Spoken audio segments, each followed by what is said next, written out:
Punjabi radio ਚ ਵੈਸੇ ਸੁਣ ਰਹੇ ਸਾਰੇ ਸਰੋਤਿਆਂ ਨੂੰ ਬਲਵਿੰਦਰ ਕੌਰ ਵੱਲੋਂ ਪਿਆਰ ਭਰੀ ਸਤਿ ਸ਼੍ਰੀ ਅਕਾਲ। ਤੇ ਜੇ ਸਰੋਤੇ ਪ੍ਰੋਗਰਾਮ ਖਬਰ ਤੇ ਨਜ਼ਰ ਪ੍ਰੋਗਰਾਮ ਦੇ ਵਿੱਚ ਸਾਡੇ ਨਾਲ ਹੋਣਗੇ ਬਲਤੇਜ ਪੰਨੂ ਜੀ, ਕਰਨਗੇ ਖਬਰਾਂ, ਦੱਸਣਗੇ ਪੰਜਾਬ ਵਿੱਚ ਜਾਂ ਭਾਰਤ ਭਰ ਦੇ ਵਿੱਚ ਕੀ ਕੁਝ ਵਾਪਰਿਆ, ਉਹਨਾਂ ਦੇ ਨਾਲ ਗੱਲਬਾਤ ਕਰਾਂਗੇ। ਖਬਰਾਂ ਕਰਨ ਤੋਂ ਪਹਿਲਾਂ ਧੰਨਵਾਦ ਕਰਨਾ ਚਾਹੁੰਦੇ ਸਾਡੇ ਸਪਾਂਸਰ ਜਿਨ੍ਹਾਂ ਨੇ ਇਸ ਪ੍ਰੋਗਰਾਮ ਨੂੰ ਸਪਾਂਸਰ ਕੀਤਾ, ਆਪ ਸਭ ਤੱਕ ਪਹੁੰਚਾਇਆ ਜੀ। ਖਾਲਸਾ ਇੰਸ਼ੋਰੈਂਸ ਏਜੰਸੀ ਵਾਲੇ ਸੈਨੋਜੇ ਤੋਂ ਗੁਰਦੀਪ ਸਿੰਘ ਜੀ ਬਿਰਦੀ ਕਲੋਬਸ, ਇਸ਼ਾਨਜੀਤ ਸਿੰਘ ਕਲੋਟੀ ਜੁਬਾ ਸਿਟੀ, ਸਤਨਾਮ ਸਿੰਘ ਸ਼ੇਰਗਿੱਲ ਸਲਮਾ, ਮਨਦੀਪ ਸਿੰਘ ਜੀ ਸੈਨੋਜੇ, ਜੱਸੀ ਗਿਆਓ ਤੇ ਜੱਸੀ ਸਿੱਧੂ ਜੀ ਬੇਕਰਸਫੀਲਡ, ਪ੍ਰੀਤਮ ਸਿੰਘ ਤੇ Talwinder Singh Gill Bakersfield, Harvinder Singh Samra Yuba City, Kashmir Singh Sacramento South West Pharmacy ਵਾਲੇ ਬੇਕਰਸਫੀਲਡ ਤੋਂ ਬਹੁਤ ਬਹੁਤ ਇਹਨਾਂ ਦੇ ਧੰਨਵਾਦ। ਇਹਨਾਂ ਨੇ ਇਸ ਪ੍ਰੋਗਰਾਮ ਨੂੰ ਸਪਾਂਸਰ ਕੀਤਾ, ਆਪ ਸਭ ਤੱਕ ਪਹੁੰਚਾਇਆ ਜੀ। ਸਾਡੇ ਨਾਲ ਜੁੜ ਚੁੱਕੇ ਨੇ ਬਲਤੇਜ ਪੰਨੂ ਜੀ, ਸਤਿ ਸ਼੍ਰੀ ਅਕਾਲ, ਸਵਾਗਤ ਹੈ ਜੀ। ਜੀ ਧੰਨਵਾਦ ਜੀ, ਬਹੁਤ ਮਿਹਰਬਾਨੀ। ਤੇ ਬਲਤੇਜ ਪੰਨੂ ਜੀ, ਆਪਾਂ ਸਰਹੱਦਾਂ ਦੀ ਪਹਿਲਾਂ ਗੱਲ ਕਰੀਏ। ਭਾਰਤ ਤੇ ਚੀਨ ਦੀਆਂ ਸਰਹੱਦਾਂ ਦੇ ਉੱਤੇ ਧਮਕੀਆਂ ਦਾ ਮੈਚ ਜਾਰੀ ਹੈ। ਬਿਲਕੁਲ ਜੀ, ਐਕਚੁਅਲੀ ਕਈ ਦਿਨਾਂ ਤੋਂ ਜਾਰੀ ਜਿਹੜੀਆਂ ਇਹ ਧਮਕੀਆਂ ਨੇ ਜੀ, ਉਸੇ ਤਰੀਕੇ ਦੇ ਨਾਲ ਅਜੇ ਵੀ ਚੱਲ ਰਹੀਆਂ ਨੇ। 2-3 ਵਾਰੀ ਆਪਾਂ ਸਾਂਝਾ ਕੀਤਾ ਕਿ ਸਿੱਕਮ ਵਾਲੀ ਸਾਈਡ ਦੇ ਉੱਤੇ ਏਡਾ ਲੰਬੇ ਸਮੇਂ ਤੱਕ ਜਿਹੜਾ ਜੀ ਵਿਵਾਦ ਕਦੀ ਭਾਰਤ ਤੇ ਚਾਈਨਾ ਦੇ ਵਿਚਾਲੇ ਪਹਿਲਾਂ ਜਿਹੜਾ ਉਹ ਨਹੀਂ ਹੋਇਆ। ਭਾਰਤ ਤੇ ਚਾਈਨਾ ਦੇ ਦਰਮਿਆਨ ਜਿਹੜਾ ਜੀ ਇਹ ਤਣਾਅ ਲਗਾਤਾਰ ਵੱਧ ਰਿਹਾ। 1962 ਦੀ ਭਾਰਤ ਚਾਈਨਾ ਲੜਾਈ ਤੋਂ ਬਾਅਦ ਇਹ ਪਹਿਲਾ ਮੌਕਾ ਹੈ ਜਦੋਂ ਸਿੱਕਮ ਦੇ ਨਾਲ ਲੱਗਦੀ ਸਰਹੱਦ ਦੇ ਉੱਤੇ ਭਾਰਤ ਤੇ ਚਾਈਨਾ ਦੇ ਵਿਚਾਲੇ ਦਰਮਿਆਨ ਜਿਹੜਾ ਜੀ ਇਹ ਤਣਾਅ ਉਹ ਇੰਨਾ ਲੰਮਾ ਸਮਾਂ ਜਿਹੜਾ ਉਹ ਚੱਲਿਆ। ਇਸ ਇਲਾਕੇ ਦੇ ਵਿੱਚ ਦੋਵੇਂ ਪਾਸੇ ਜਿਹੜੇ ਫੌਜੀ ਆ ਉਹ ਭੇਜੇ ਗਏ ਆ। ਭਾਰਤ ਨੇ ਡੋਕਾਲਾ ਦੇ ਵਿੱਚ ਜਿਹੜੇ ਫੌਜੀ ਭੇਜੇ ਸੀਗੇ ਉਹਨਾਂ ਨੂੰ ਨਾਨ ਕੰਬੈਟਿਵ ਮੋਡ ਦੇ ਵਿੱਚ ਤਾਇਨਾਤ ਜਿਹੜਾ ਜੀ ਕੀਤਾ ਗਿਆ। ਇਸ ਮੋਡ ਦੇ ਵਿੱਚ ਸੈਨਿਕ ਜਿਹੜੇ ਆ ਉਹ ਆਪਣੀ ਜ਼ਮੀਨ ਦੀ ਜਿਹੜੀ ਬੰਦੂਕ ਦੀ ਨਾਲੀ ਆ ਉਹਨੂੰ ਜ਼ਮੀਨ ਦੇ ਵੱਲ ਰੱਖਦੇ ਆ। ਔਰ ਸਿੱਕਮ ਦੀ ਸਰਹੱਦ ਦੇ ਉੱਤੇ ਇੱਕ ਇਲਾਕਾ ਹੈ ਜਿੱਥੇ ਚਾਈਨਾ, ਭਾਰਤ ਤੇ ਭੂਟਾਨ ਦੀ ਸੀਮਾ ਮਿਲਦੀ ਆ।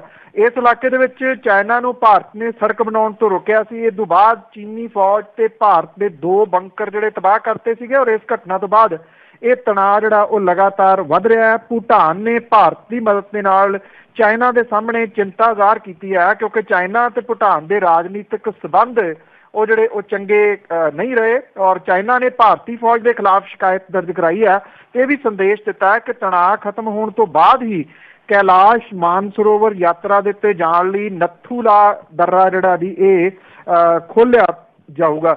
ਭਾਰਤ ਦੇ ਜਿਹੜੇ ਰੱਖਿਆ ਮੰਤਰਾਲਾ ਜਿਨ੍ਹਾਂ ਕੋਲ ਐਕਸਟਰਾ ਨਾਲ ਹੈ ਉਹਨਾਂ ਨੇ ਪਿਛਲੇ ਦਿਨੀ ਅਰੁਣ ਜੇਤਲੀ ਹੋਰਾਂ ਨੇ ਇਹ ਗੱਲ ਆਖੀ ਸੀਗੀ ਕਿ ਭਾਰਤ 1962 ਵਾਲਾ ਨਹੀਂ ਹੈ, 2017 ਹੈ।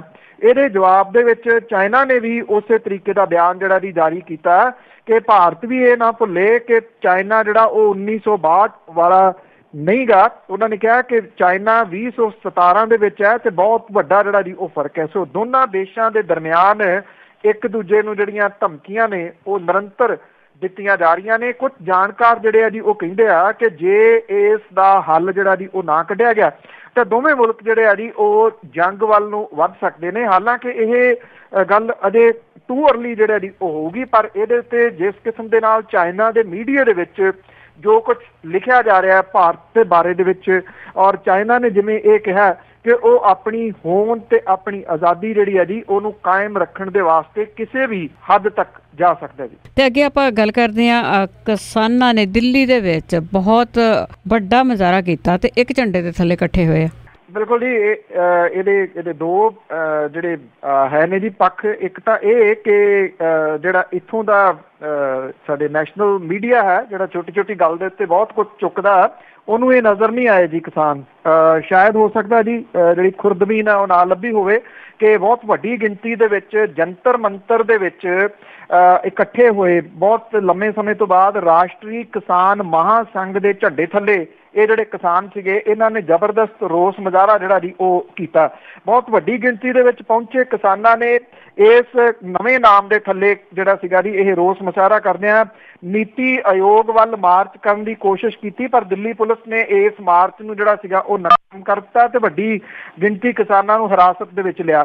ਬਾਅਦ ਦੇ ਵਿੱਚ ਇਹਨਾਂ ਨੂੰ ਜਿਹੜਾ ਸੀਗਾ ਜੀ ਉਹ ਰਿਹਾ ਕਰ ਦਿੱਤਾ। ਮੁਜ਼ਾਹਰਾਕਾਰੀ ਕਿਸਾਨ ਖੇਤੀ ਕਰਜ਼ੇ ਮਾਫ਼ ਕਰਨ, ਕਿਸਾਨਾਂ ਦੇ ਵਾਰਸਾਂ ਨੂੰ ਉਚਿਤ ਮੁਆਵਜ਼ਾ ਤੇ ਫਸਲਾਂ ਦੇ ਸਹੀ ਮੁੱਲ ਦਿੱਤੇ ਜਾਣ ਦੀ ਮੰਗ ਜਿਹੜੀ ਉਹ ਕਰ ਰਹੇ ਸੀਗੇ। ਇਹਦੇ ਵਿੱਚ ਪੰਜਾਬ, ਹਰਿਆਣਾ, ਉੱਤਰ ਪ੍ਰਦੇਸ਼, ਰਾਜਸਥਾਨ, ਹਿਮਾਚਲ ਪ੍ਰਦੇਸ਼, ਮੱਧ ਪ੍ਰਦੇਸ਼ ਸਣੇ ਗੁਜਰਾਤ ਦੇ ਕਿਸਾਨਾਂ ਨੇ ਸ਼ਿਰਕਤ ਕੀਤੀ। ਕਿਸਾਨ ਆਗੂਆਂ ਨੇ ਕਿਹਾ ਕਿ ਦੇਸ਼ ਦੀ 60-70% ਦੀ ਆਬਾਦੀ ਖੇਤੀ ਦੇ ਉੱਤੇ ਨਿਰਭਰ ਹੈ, ਪਰ ਫਿਰ ਵੀ ਸਰਕਾਰਾਂ ਨੀਤੀਆਂ ਬਣਾਉਣ ਲੱਗੀਆਂ ਕਿਸਾਨਾਂ ਨੂੰ ਅਣਗੌਲਦੀਆਂ ਨੇ।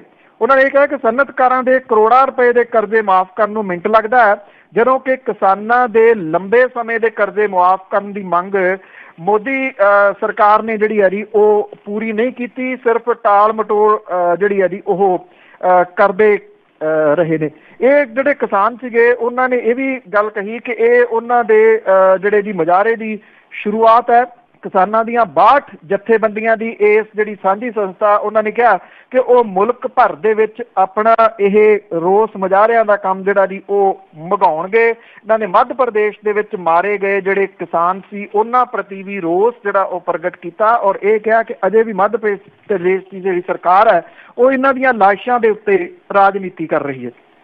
ਜੀ ਜੀ ਬਿਲਕੁਲ। ਅਤੇ ਅੱਗੇ ਆਪਾਂ ਗੱਲ ਕਰਦੇ ਹਾਂ ਜੀ, ਰੋਜ਼ ਹੀ ਕੋਈ ਨਾ ਕੋਈ ਮੌਤ ਹੋ ਜਾਂਦੀ ਆ, ਕੋਈ ਨਾ ਕੋਈ ਖੁਦਕਸ਼ੀ ਹੋ ਜਾਂਦੀ ਆ, ਅਤੇ ਇਹ ਸਿਲਸਿਲਾ ਅਜੇ ਵੀ ਜਾਰੀ ਆ। ਅਤੇ ਕਰਜ਼ਾਈ ਕਿਸਾਨ ਅਤੇ ਉਸਦੇ ਪਿਓ ਨੇ ਜ਼ਹਿਰ ਖਾਧਾ। ਬਿਲਕੁਲ ਜੀ, 3 ਕਿਸਾਨਾਂ ਦੀਆਂ ਫਿਰ ਖੁਦਕੁਸ਼ੀਆਂ ਜਿਹੜੀਆਂ ਦੀ ਉਹ ਹੋਈਆਂ ਨੇ ਪਿਛਲੇ 24 ਘੰਟਿਆਂ ਦੇ ਦੌਰਾਨ। ਇਹ ਜਿਹੜੀਆਂ ਜੀ ਖੁਦਕੁਸ਼ੀਆਂ ਜਾਰੀ ਨੇ। 100 ਦਿਨਾਂ ਦੇ ਵਿੱਚ ਸਰਕਾਰ ਦੇ 99 ਖੁਦਕੁਸ਼ੀਆਂ ਜਿਹੜੀਆਂ ਦੀ ਉਹ ਹੋਈਆਂ। ਤਕਰੀਬਨ ਰੋਜ਼ ਦੀ ਇੱਕ ਖੁਦਕੁਸ਼ੀ ਜਿਹੜੀ ਹੈ ਜੀ ਉਹ ਸਰਕਾਰ ਦੀ ਗੱਲ ਪੈਂਦੀ ਆ ਇੱਕ ਕਿਸਮ ਦੇ ਨਾਲ। ਔਰ ਹਾਲਾਤ ਜਿਹੜੇ ਆ ਕਿਸਾਨਾਂ ਦੇ ਉਹ ਵੱਧ ਤੋਂ ਬੱਤਰ ਜਿਹੜੇ ਆ ਉਹ ਹੁੰਦੇ ਜਾ ਰਹੇ ਆ, ਕਿਉਂਕਿ ਕਿਤੇ ਨਾ ਕਿਤੇ ਬੇਆਸ ਜਿਹੜੇ ਆ ਜੀ ਇਹ ਕਿਸਾਨ ਹੋ ਗਏ ਨੇ। ਔਰ 3 ਹੋਰ ਕਿਸਾਨਾਂ ਨੇ ਕਰਜ਼ੇ ਦੇ ਬੋਝ ਤੋਂ ਜਿਹੜਾ ਜੀ ਉਹ ਖੁਦਕੁਸ਼ੀ ਕੀਤੀ ਆ। ਟਾਂਡੇ ਦੇ ਵਿੱਚ ਪਿਓ ਪੁੱਤ ਨੇ ਜ਼ਹਿਰ ਖਾ ਲਿਆ, ਜਿਹਦੇ ਵਿੱਚ ਪਿਓ ਸੁਖਵਿੰਦਰ ਸਿੰਘ ਦੀ ਮੌਤ ਹੋ ਗਈ। ਫਿਰੋਜ਼ਪੁਰ ਦੇ ਵਿੱਚ ਜਿਹੜੀ ਹੈ ਜੀ ਇਸੇ ਤਰੀਕੇ ਨਾਲ ਕਿਸਾਨ ਨੇ ਜਿਹੜੀ ਸੀ ਉਹ ਦਵਾਈ ਪੀ ਲਈ। ਟਾਂਡੇ ਦੇ ਨਜ਼ਦੀਕ ਪਿੰਡ ਘੁੱਲਾ ਦੇ ਵਿੱਚ ਜਿਹੜਾ ਕਿਸਾਨ ਪਿਓ ਪੁੱਤ ਸੀਗੇ ਜਿਨ੍ਹਾਂ ਨੇ ਜ਼ਹਿਰ ਜਿਹੜੀ ਆ ਉਹ ਖਾਧੀ ਆ, ਉਹਦਾ ਜਿਹੜਾ ਨੌਜਵਾਨ ਪੁੱਤ ਆ ਜੀ ਜਸਪ੍ਰੀਤ ਸਿੰਘ, ਉਹ ਜਲੰਧਰ ਦੇ ਹਸਪੀਟਲ ਦੇ ਵਿੱਚ ਜੇਰੇ ਇਲਾਜ ਹੈ। 51 ਸਾਲਾਂ ਦਾ ਸੁਖਵਿੰਦਰ ਸਿੰਘ ਜਿਹੜਾ ਸੀਗਾ ਜੀ ਉਹਦੀ ਮੌਤ ਹੋ ਗਈ ਆ।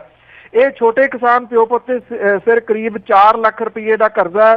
ਇਹਦੇ ਘਰਦਿਆਂ ਦਾ ਇਹ ਕਹਿਣਾ ਜੀ ਕਿ ਕਰਜ਼ੇ ਕਰਕੇ ਘਰ ਦੇ ਮਾਲੀ ਹਾਲਾਤ ਤੋਂ ਪਰੇਸ਼ਾਨ ਹੋ ਕੇ ਦੋਨਾਂ ਨੇ ਜਿਹੜਾ ਜੀ ਉਹ ਖੇਤਾਂ ਦੇ ਵਿੱਚ ਜਾ ਕੇ ਜ਼ਹਿਰੀਲੀ ਚੀਜ਼ ਜਿਹੜੀ ਉਹ ਪੀ ਲਈ। ਉੱਧਰ ਫਿਰੋਜ਼ਪੁਰ ਦੇ ਵਿੱਚ ਕਸਬਾ ਮੱਲਾਂਵਾਲਾ ਦੇ ਨੇੜੇ ਪੈਂਦਾ ਜੀ ਇੱਕ ਪਿੰਡ ਖੱਚਰਵਾਲ, ਇੱਥੇ ਜਿਹੜਾ ਸੀਗਾ ਜੀ ਇੱਕ ਕਿਸਾਨ ਗੁਰਦੇਵ ਸਿੰਘ ਜਿਹੜਾ 35 ਸਾਲਾਂ ਦਾ ਸੀਗਾ, ਉਹਨੇ ਜ਼ਹਿਰੀਲੀ ਦਵਾਈ ਪੀ ਕੇ ਆਤਮ ਹੱਤਿਆ ਜਿਹੜੀ ਕਰ ਲਈ। ਉਹਦੇ ਸਿਰ ਕੋਈ 11.5 ਲੱਖ ਰੁਪਏ ਦਾ ਕਰਜ਼ਾ ਸੀਗਾ।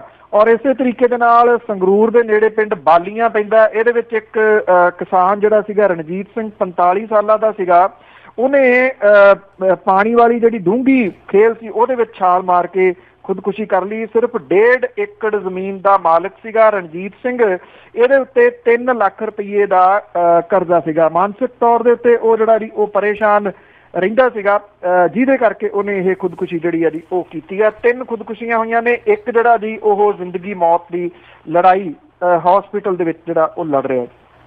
ਬਿਲਕੁਲ ਜੀ, ਰੁਕਣ ਦਾ ਨਾਂ ਹੀ ਨਹੀਂ ਲੈ ਰਹੀਆਂ। ਅਤੇ ਅੱਗੇ ਆਪਾਂ ਗੱਲ ਕਰਦੇ ਹਾਂ ਮੰਡੀ ਗੋਬਿੰਦਗੜ੍ਹ ਦੀ, ਅਤੇ ਕੈਪਟਨ ਅਮਰਿੰਦਰ ਸਿੰਘ ਜੰਗਾਲ ਨਾਲ ਖਾਧੇ ਹੋਏ ਗੋਬਿੰਦਗੜ੍ਹ ਨੂੰ ਚਲਾਉਣ ਦਾ ਯਤਨ ਕਰ ਰਹੇ ਨੇ। ਬਿਲਕੁਲ ਜੀ, ਐਕਚੁਅਲੀ ਕਿਸੇ ਸਮੇਂ ਜਦੋਂ ਗੋਬਿੰਦਗੜ੍ਹ ਚੋਂ ਲੰਘਦੇ ਸੀਗੇ ਟਰੱਕਾਂ ਚੋਂ ਲੰਘਣਾ ਹੀ ਔਖਾ ਜਿਹੜਾ ਹੁੰਦਾ ਸੀਗਾ, ਔਰ ਲੋਹਾ ਨਗਰੀ ਵਜੋਂ ਪ੍ਰਸਿੱਧ ਹੁੰਦਾ ਸੀ ਗੋਬਿੰਦਗੜ੍ਹ।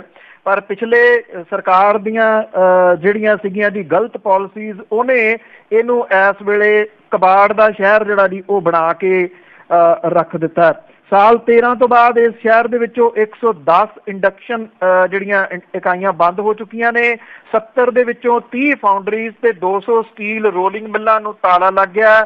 ਕਿਸੇ ਸਮੇਂ ਸਟੀਲ ਵਸਤਾਂ ਦੇ ਉਤਪਾਦਕ ਜਿਹੜੇ ਨੇ ਉਹ ਹੁਣ ਵਪਾਰੀ ਬਣ ਗਏ ਨੇ। GT ਰੋਡ ਮੰਡੀ ਗੋਬਿੰਦਗੜ੍ਹ ਤੋਂ ਬਾਹਰਲੀਆਂ ਜਾਂ ਅਮਲੋਹ ਰੋਡ ਦੇ ਉੱਤੇ ਪਹਿਲਾਂ ਜਿਹੜੀਆਂ ਸਟੀਲ ਫਰਨੇਸ, ਫਾਊਂਡਰੀਜ਼ ਤੇ ਰੋਲਿੰਗ ਮਿਲ ਸੀਗੀਆਂ, ਉੱਥੇ ਹੁਣ ਸਿਰਫ ਖਾਲੀ ਪਲਾਟ ਨੇ। ਜੰਗਾਲ ਖਾਦੀ ਮਸ਼ੀਨਰੀ ਬਹੁਤੀ ਜਿਹੜੀ ਆ ਜੀ ਉਹ ਵਿਕ ਚੁੱਕੀ ਆ। ਸਮਝ ਨਹੀਂ ਲੱਗੀ ਜੀ ਕਿ ਮਤਲਬ ਕਿ ਇਹ ਕਿਵੇਂ ਜਿਹੜਾ ਜੀ ਇਹਨੂੰ ਰਵਾਈ ਕੀਤਾ ਜਾਊਗਾ। ਐਕਚੁਅਲੀ 5% ਵੈਟ ਲੱਗਣ ਕਾਰਨ ਤੇ ਟ੍ਰਿਪ ਪ੍ਰਣਾਲੀ ਸ਼ੁਰੂ ਹੋਣ ਤੋਂ ਮਗਰੋਂ ਮੰਡੀ ਗੋਬਿੰਦਗੜ੍ਹ ਦੀਆਂ 30% ਸਟੀਲ ਫਰਨੇਸ ਇਕਾਈਆਂ ਜਾਂ ਤਾਂ ਬੰਦ ਹੋ ਗਈਆਂ ਜਾਂ ਜਿਹੜੀਆਂ ਦੀ ਉਹ ਰਾਜ ਤੋਂ ਬਾਹਰ ਜਿਹੜੀਆਂ ਸੀਗੀਆਂ ਉਹ ਚਲੇ ਗਈਆਂ। ਹੁਣ ਸੱਤਾ ਸੰਭਾਲਣ ਤੋਂ 4 ਮਹੀਨੇ ਬਾਅਦ ਕਾਂਗਰਸ ਸਰਕਾਰ ਨੇ ਪੰਜਾਬ ਦੇ ਵਿੱਚ ਕੋਸ਼ਿਸ਼ ਜਿਹੜੀ ਆ ਜੀ ਉਹ ਸ਼ੁਰੂ ਕੀਤੀ ਆ। ਕੈਪਟਨ ਅਮਰਿੰਦਰ ਸਿੰਘ ਹੋਰੀ ਇਸ ਸਨਅਤੀ ਸ਼ਹਿਰ ਮੰਡੀ ਗੋਬਿੰਦਗੜ੍ਹ ਦੇ ਵਿੱਚ 12 ਜੁਲਾਈ ਨੂੰ ਇੰਡਕਸ਼ਨ ਫਰਨੇਸ ਦਾ ਉਦਘਾਟਨ ਕਰਨਗੇ। ਲੰਬੇ ਸਮੇਂ ਬਾਅਦ ਉਹਨਾਂ ਦੀ ਪੰਜਾਬ ਦੇ ਵਿੱਚ ਇਹ ਫੇਰੀ ਹੋਊਗੀ। ਜਿਉਂ ਮੁੱਖ ਮੰਤਰੀ ਬਣੇ ਨੇ 4 ਮਹੀਨੇ ਹੋ ਗਏ, ਇੱਕੋ ਵਾਰੀ ਉਹ ਪੰਜਾਬ ਦੇ ਵਿੱਚ ਆਏ ਸਨ, ਮੁੜ ਕੇ ਉਹ ਪੰਜਾਬ ਦੇ ਵਿੱਚ ਨਹੀਂ ਆਏ। ਗੋਬਿੰਦਗੜ੍ਹ ਦੇ ਵਿੱਚ ਉਹਨਾਂ ਦੇ ਦੌਰੇ ਨੂੰ ਲੈ ਕੇ ਜਿਹੜੀਆਂ ਦੀ ਉਹ ਤਿਆਰੀਆਂ ਚੱਲ ਰਹੀਆਂ ਨੇ। ਐਕਚੁਅਲੀ ਇੱਥੇ ਇੱਕ ਫਰਨਿਸ ਸੀਗੀ ਜਿਹੜੀ ਇਹ ਇਕਾਈ ਕੁਝ ਸਾਲ ਪਹਿਲਾਂ ਬੰਦ ਹੋ ਗਈ ਸੀ ਤੇ ਇਹਦਾ ਕਬਜ਼ਾ ਇੱਕ ਬੈਂਕ ਨੇ ਲੈ ਲਿਆ ਸੀਗਾ।